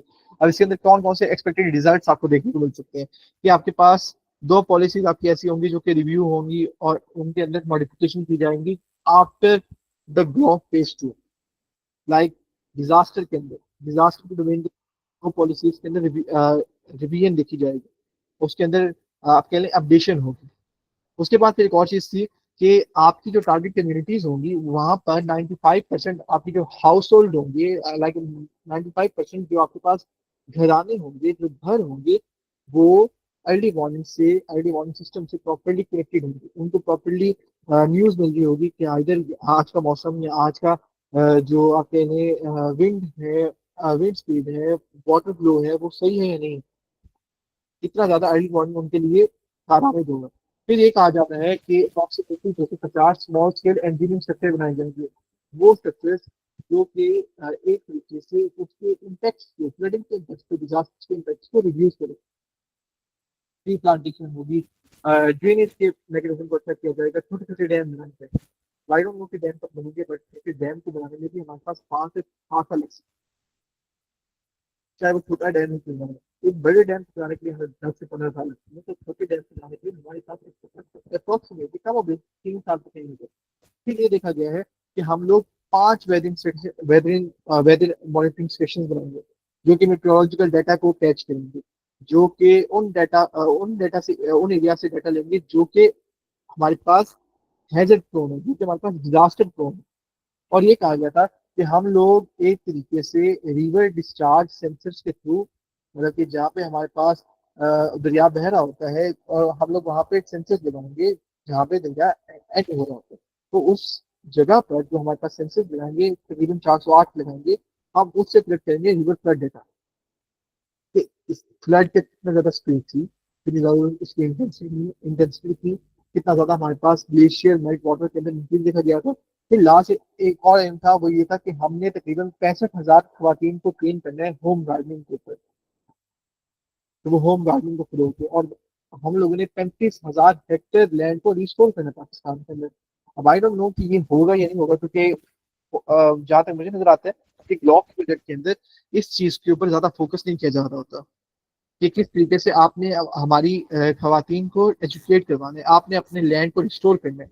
लैंड रिस्टोरेशन से हटकर मैं बाकी चीजों को देख पा रहा होता हूँ ग्लोव के अंदर, लेकिन लैंड रिस्टोरेशन के ऊपर हमारा प्रॉपर काम ही नहीं हो रहा, ना ही हम लोग हमारी विमेन फार्मर्स को एजुकेट करें प्रॉपरली। और ये मुझे हुंजा और केपी के लोग वैसे बेहतर बता सकते हैं कि क्या हमारे पास विमेन की इन्वॉल्वमेंट देखी जा रही है फार्मिंग सेक्टर के अंदर या नहीं, एग्रीकल्चर सेक्टर के अंदर। फिर एक सवाल पैदा होता है कि हम लोग being Pakistan, being the government of Pakistan, या being the youth of Pakistan, या being the voice of Pakistan, या being as the basic citizen of Pakistan, या एन इन्वायरमेंटलिस्ट या इन्वायरमेंटल साइंटिस्ट ऑफ पाकिस्तान, हम क्या कर सकते हैं। तो हमारे पास टोटल 6, आप कह लें, रिकमेंडेशन आते हैं, या हमारे पास टोटल 6 सोल्यूशन आते हैं जिसके थ्रू हम लोग काम करके अपना किरदार अदा कर सकते हैं। पहला पहला है कि हम लोग सस्टेनेबल डेवलपमेंट को प्रमोट करें, हम लोग वाटर कंजर्वेशन करें, हम लोग रिन्यूएबल एनर्जी के यूज पर काम करें, हम लोग रिफोरेस्टेशन के ऊपर काम करें, हम लोग ग्रीन हाउस गैस एमिशन को रिड्यूस करें, ताकि हम लोग क्लाइमेट चेंज के इम्पैक्ट्स को मिटिगेट कर सके, उसको कम कर सके। फिर एक और चीज कही जाती है कि हम लोग इंटरनेशनल कॉपरेशन को मजबूत बनाएं, कि हम लोग पाकिस्तान का इश्यू जो है मेल्टिंग ग्लेशियर्स का, उसको एड्रेस करें इंटरनेशनल मीडिया के ऊपर। हम लोग डिफरेंट कंट्रीज के साथ एग्रीमेंट्स करें, उनको आपके लिए यकीन दहानी करवाएं कि help us in this thing and we will work with you in the future. फिर जो आपका G20 समिट है, उसके अंदर आपकी ये है कि वर्ल्ड की टॉप 20 कंट्रीज जो है वो शामिल होती है। पाकिस्तान की जो हमारे पास रहनुमाई है वहां पर G20 समिट के अंदर, वो इस इशू को प्रॉपरली बताएं, ताकि जो G20 कंट्रीज है आपके, वो आपके साथ काम करें, आपके साथ कॉपरेट करें, एंड आपकी एफर्ट्स को सराहें, एंड यस आइदर ग्रांट आपको दे सकें या फंडिंग दे सकें। फिर वाटर मैनेजमेंट को आप इम्प्रूव करो, कि वाटर मैनेजमेंट की प्रैक्टिसेस आप इम्प्रूव करो, कि इसके अंदर कौन कौन सी आती है कि आपका वाटर स्टोरेज इंफ्रास्ट्रक्चर जो है वो स्ट्रॉन्ग हो, जो आपको मदद साबित करे कि आपने ग्लेशियर मेल्टिंग को रिड्यूस करना है, आप रिड्यूस कर सको फ्लड के रिस्क को, वाटर स्कार्सिटी के रिस्क को, किसके थ्रू, वाटर मैनेजमेंट के थ्रू, वाटर स्टोरेज इंफ्रास्ट्रक्चर के थ्रू। आप वेस्ट वाटर टैंक्स को अच्छे से अच्छे मॉडिफाई करो, अपग्रेड करो। फिर ये है कि आप पब्लिक अवेयरनेस को रेज करो, आप आवाम के अंदर ये शोर बिठाओ, आवाम को ये तालीम दो कि किस तरीके से मेल्टिंग ग्लेशियर जो है वो उनके क्या साथ होते हैं हमारे पास पाकिस्तान के अंदर, और किस तरीके से हमें अर्जेंट नीड की जरूरत है एक्शन की, कि हम लोग पॉलिसी मेजर्स को किस तरीके से सपोर्ट कर सकते हैं, किस तरीके से हम लोग खुद इन्वॉल्व हो सकते हैं पॉलिसी मेकिंग के अंदर इस इशू को एड्रेस करने के लिए। फिर ये कहा गया है कि हम लोग डेवलप करें क्लाइमेट रिजिलिएंट इंफ्रास्ट्रक्चर, वो इंफ्रास्ट्रक्चर जो कि फ्लड के से महफूज हो सकता है, जो कि ड्राउट रेजिस्टेंट क्रॉप्स को हमारे पास स्ट्रॉन्ग कर सकता है, हम उन क्रॉप को इस्तेमाल करें। और हम लोग इस चीज से यकीन दहानी दिलाएं कि हमारा जो वाटर है वो सिक्योर हो, वो स्टार्स की तरफ, स्कार्सिटी की तरफ ना जाए, वो स्ट्रेस की तरफ ना जाए, बल्कि वो सिक्योरिटी की तरफ जाए। फिर इम्प्लीमेंट कार्बन टैक्स, कि आप जो है कार्बन टैक्स जो है वो एक फी होती है जो आप इम्पोज कर रही होते हो, जो आप डाल रही होते हो फ्यूल्स की यूजेज के ऊपर। लाइक फॉर एग्जाम्पल, अगर आप फ्यूल यूज करोगे तो आप कुछ एमिशन करोगे, कार्बन एमिशन करोगे। उस कार्बन एमिशन को रिड्यूस करने के लिए, उसको मिटिगेट करने के लिए, या उसको कम करने के लिए आप कार्बन टैक्स डालते हो, जो कि एक फी की फॉर्म में होता है। लाइक अगर आपने इतने परसेंट फ्यूल इस्तेमाल किया, इतनी परसेंट आपकी एमिशन होगी, इतना ज्यादा आपको पैसा देना पड़ेगा हुकूमत को। तो जो कार्बन टैक्स है, आप इसको लागू करो, इसकी वजह से आप ये होगा कि आपकी ग्रीन हाउस गैस एमिशन जो है वो रिड्यूस होंगी। आप क्लीन एनर्जी रिसोर्सेज को प्रमोट करोगे। आप जब ये कार्बन टैक्स इम्पोज करोगे तो वो जो पैसा आ रहा होगा आपके पास, आप उसको लगाओ रिन्यूएबल एनर्जी प्रोजेक्ट्स के अंदर, या आप उनको लगाओ एफोरेस्टेशन के प्रोजेक्ट के अंदर या रिफोरेस्टेशन के प्रोजेक्ट के अंदर। और जो रेवेन्यू जनरेट हो रहा हो एटलीस्ट वो सारा का सारा क्लाइमेट मिटिगेशन या क्लाइमेट एडेप्टेशन के प्रोजेक्ट के अंदर जाए, और वो पॉलिसीज के अंदर जाए, और आप इसके अंदर सपोर्ट लो स्टेक होल्डर्स। फिर सवाल पैदा होता है कि क्या ये सिर्फ और सिर्फ इतनी ही चीजें हैं जो हम कर सकते हैं? क्या इसके अलावा कोई और चीज नहीं है? ये मैं आप लोगों से जानना चाहता हूँ कि apart from 1 minute, apart from these three या दीज 6 पॉइंट्स, क्या हम लोग किसी और चीज को नहीं कर सकते? क्या हम लोग हमारे नेबरिंग कंट्रीज से कोई ना कोई लेसन नहीं ले सकते? क्यों? क्योंकि उनके पास भी तो ग्लेशियर्स हैं। They are also making significant effort. हम लोग कोई और उनसे पॉइंट नहीं ले सकते, हम लोग कोई और उनसे सबक नहीं ले सकते? It's up to you. मैं आप लोगों से वैसे जानना चाहता हूँ कि 1 मिनट लें आप लोग, और आप लोग मुझे बताएं कि क्या चीज हो सकती है जो कि हम लोग कंट्रीब्यूट कर सकते हैं पाकिस्तान के अंदर।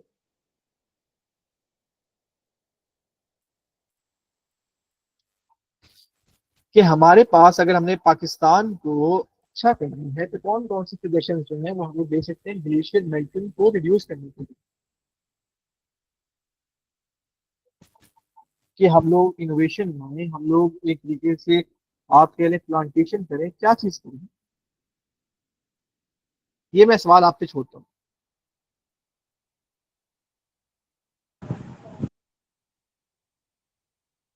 एंड अगर तो आप लोग फील फ्री होते हो बाइक ओपन करने में कि एक सब you guys, please I highly encourage। Okay, more plantation करें हम। Assalamu alaikum. वालेकुम अस्सलाम। Actually, I want to say we can we through the process of plantation we can manage this problem, and by obviously when we will grow more plants, then the temperature will be stable. So through the process of plantation we can resolve the issue.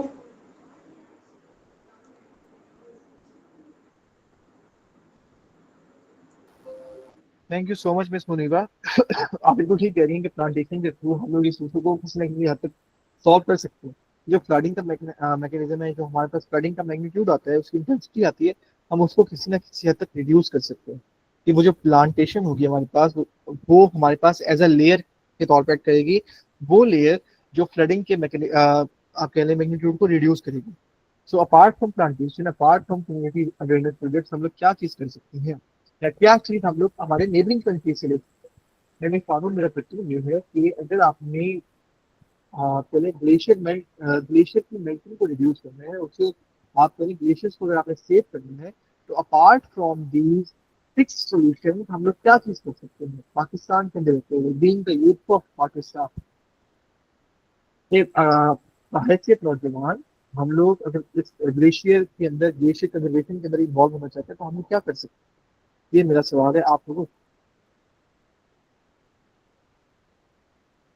For me, अगर मैं वैसे कहूँ तो मैं करना चाहूंगा कि मैं रिसर्च और इनोवेशन के अंदर प्रमोशन लाऊंगा। फॉर एग्जांपल, मैं ज्यादा से ज्यादा रिसर्च और इनोवेशन को फोकस करूंगा कि आप एड्रेस करो ग्लेशियर मेल्टिंग के इशू के ऊपर, कि आप ज्वाइंट रिसर्च वेंचर्स लॉन्च करो, कि जिसके अंदर आप डील करो क्लाइमेट चेंज के ऊपर, ग्लेशियर डायनेमिक्स के ऊपर, वाटर मैनेजमेंट के ऊपर, आप न्यू से न्यू सोल्यूशंस दो।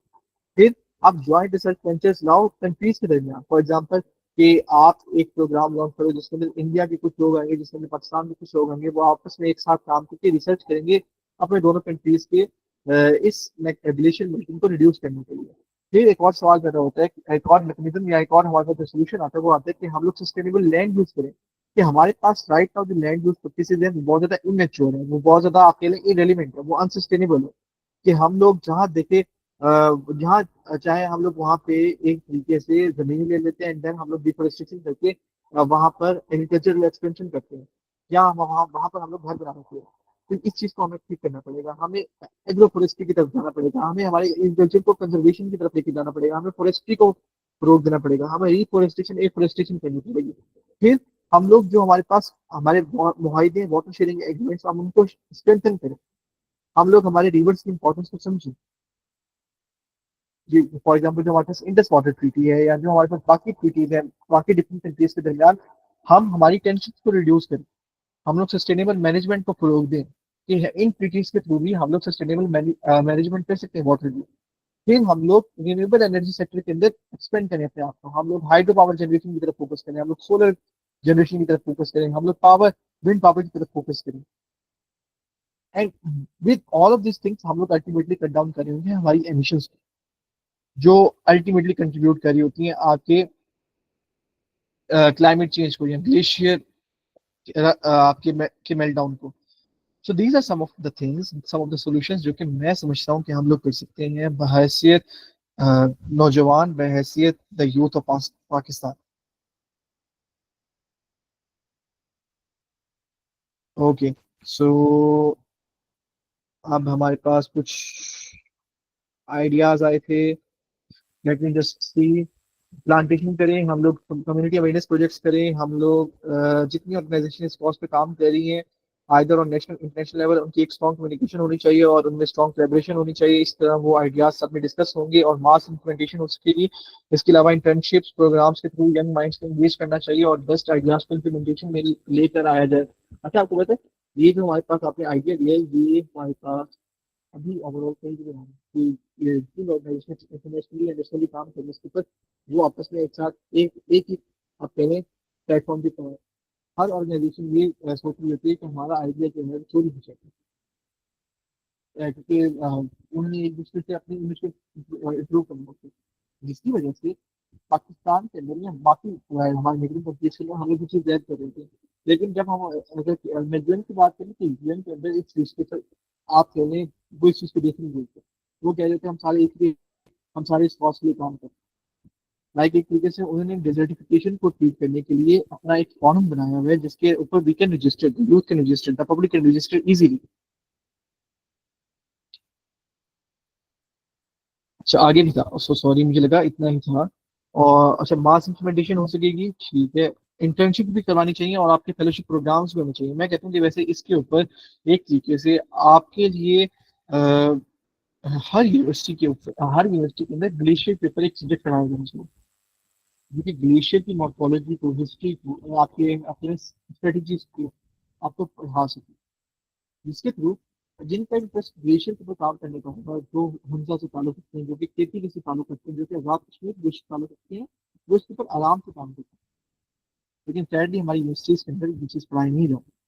फिर हम लोग मिटिगेट करेंगे पोल्यूशन को प्रोजेक्ट्स के ऊपर, ये बिल्कुल आप ठीक करेंगे। फिर हम लोग प्लांटेशन को फरोग दें, हम लोग रिड्यूस करें उन एक्टिविटीज को जो कि ग्लोबल वार्मिंग की तरफ लेके जा रही है, ठीक हो गया। हम लोग सिर्फ एक दिन या कुछ अरसे के लिए ना पढ़ें, बल्कि हम लोग पूरे साल के लिए पढ़ें, ये भी बिल्कुल ठीक है। हम लोग ये चीज़ एमिशन को रिड्यूस करें, हम लोग अवेयरनेस को फैलाएं, रेज करें, हम लोग सस्टेनेबल डेवलपमेंट को प्रमोट करें।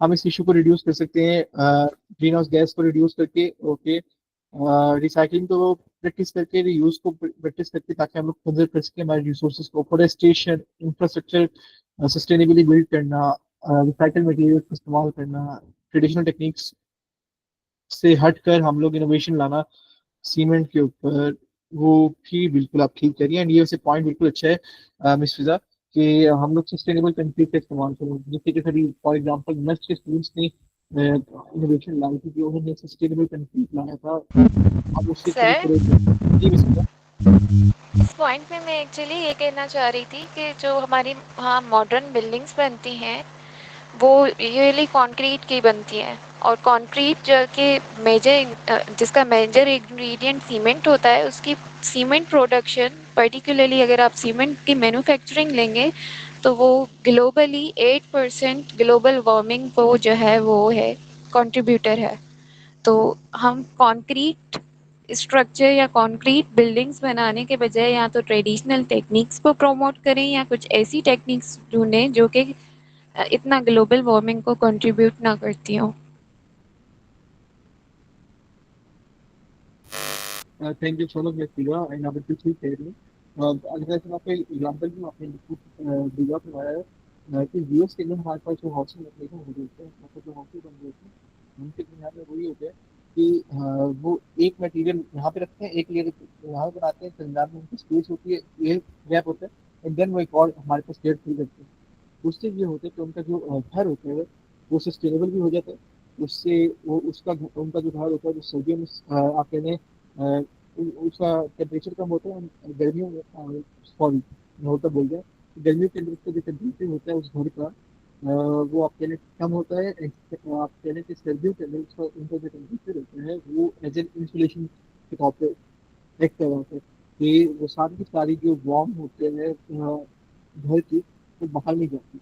हम लोग इस चीज़ को कभी देखें, लेकिन हम लोग मोस्टली पाकिस्तान के अंदर कंक्रीट यूज करते हैं। आप किसी तरीके का शिफ्ट करना चाहिए, हमें इनोवेटिव स्ट्रेटेजी करनी चाहिए कि ब्लैक कार्बन पॉलिसी। सर, आप जिस कंस्ट्रक्शन की बात कर रहे थे, मैं उसमें ऐड करना चाहूँगी, सॉरी, मैं आप जस्ट ऐड करना चाह रही थी, वो ये कि आप कैविटी वॉल कंस्ट्रक्शन या कोल वॉल कंस्ट्रक्शन की बात करें। Actually I am an architect, तो वो दोनों तरफ से वॉल दी जाती हैं और बीच में एक वाइड छोड़ दिया जाता है ताकि एक इंसुले लाइक इंडोर से हीट बाहर ना जा सके और बाहर की हीट अंदर ना आ सके, तो एक टेम्परेचर मेंटेन रहता है।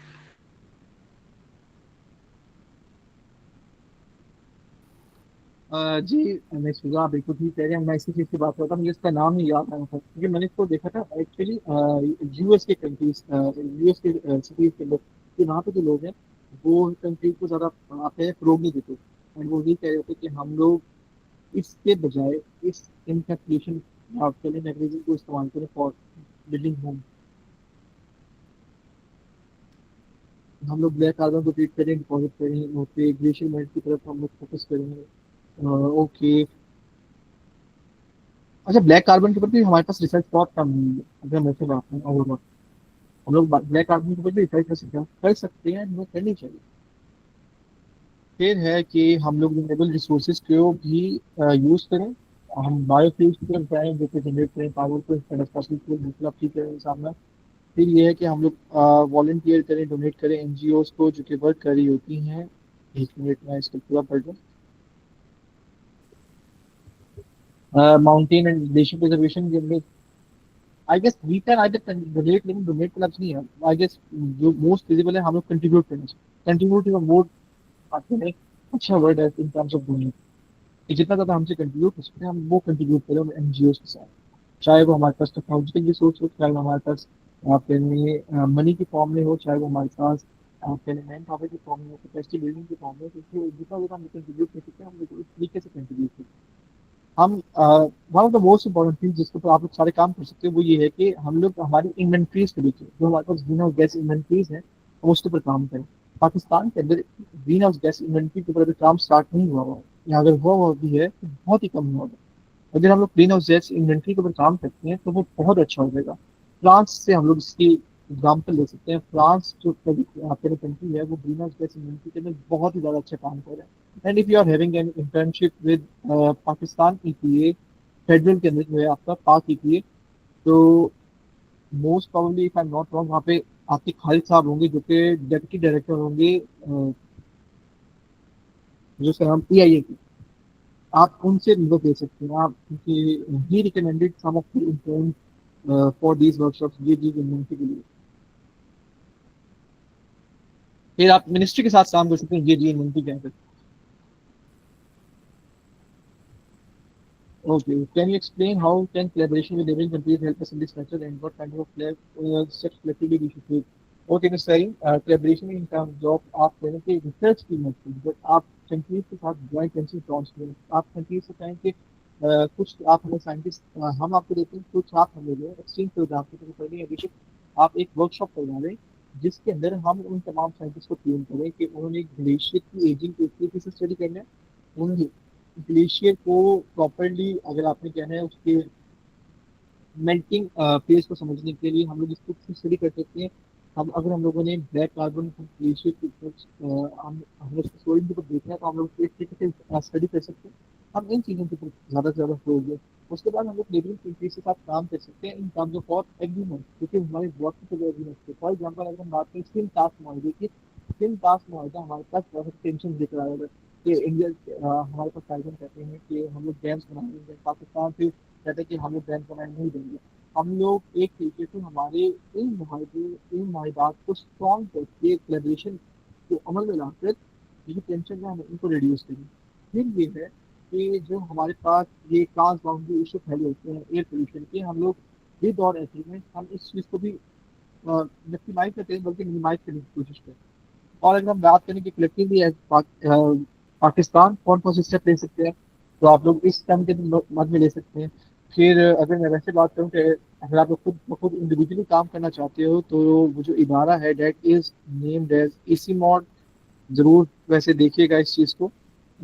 इसका जो हेड ऑफिस है वो अभी नेपाल के अंदर है, आप उसके साथ काम कर सकते हैं, जो कि ग्लेशियर के ऊपर स्टडी कर रहा है, आपकी हिंदी कश पे हिमालय का कार्यक्रम।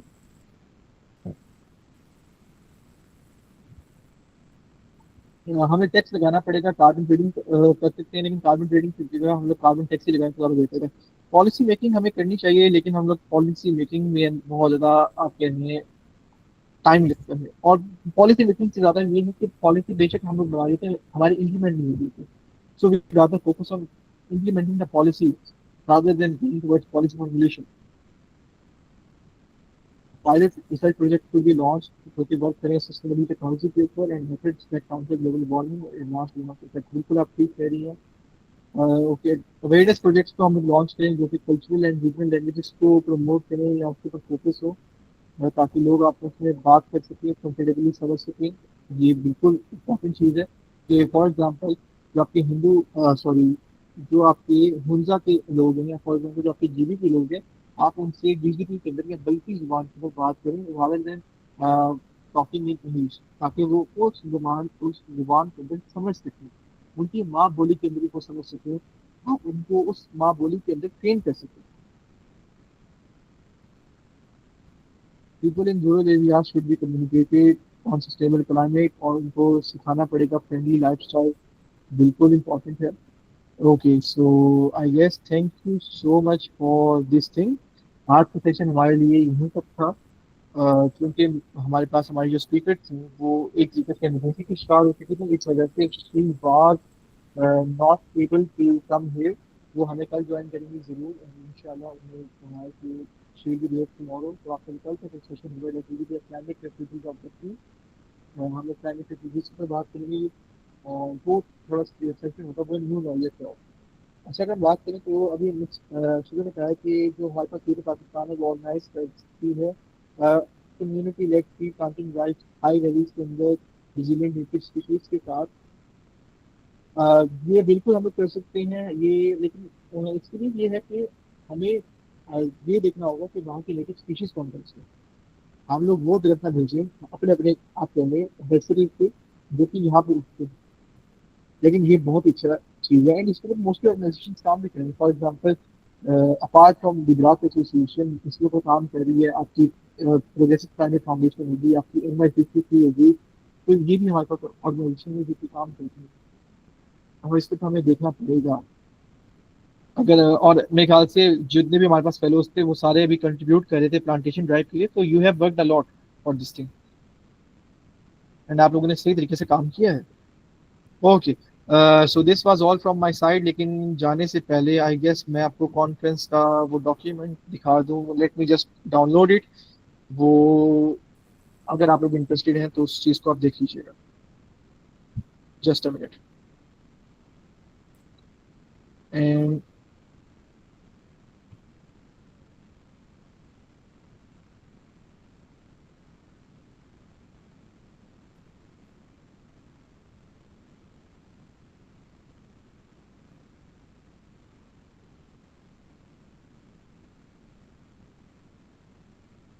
Okay, so let me just stop the recording ताकि मैं आपको डॉक्यूमेंट शेयर कर सकूं, if you guys are interested to join. And meanwhile अगर आप लोगों में से कोई जाना चाहता है तो feel free to leave the meeting, अगर आप लोग जाना चाहते हैं।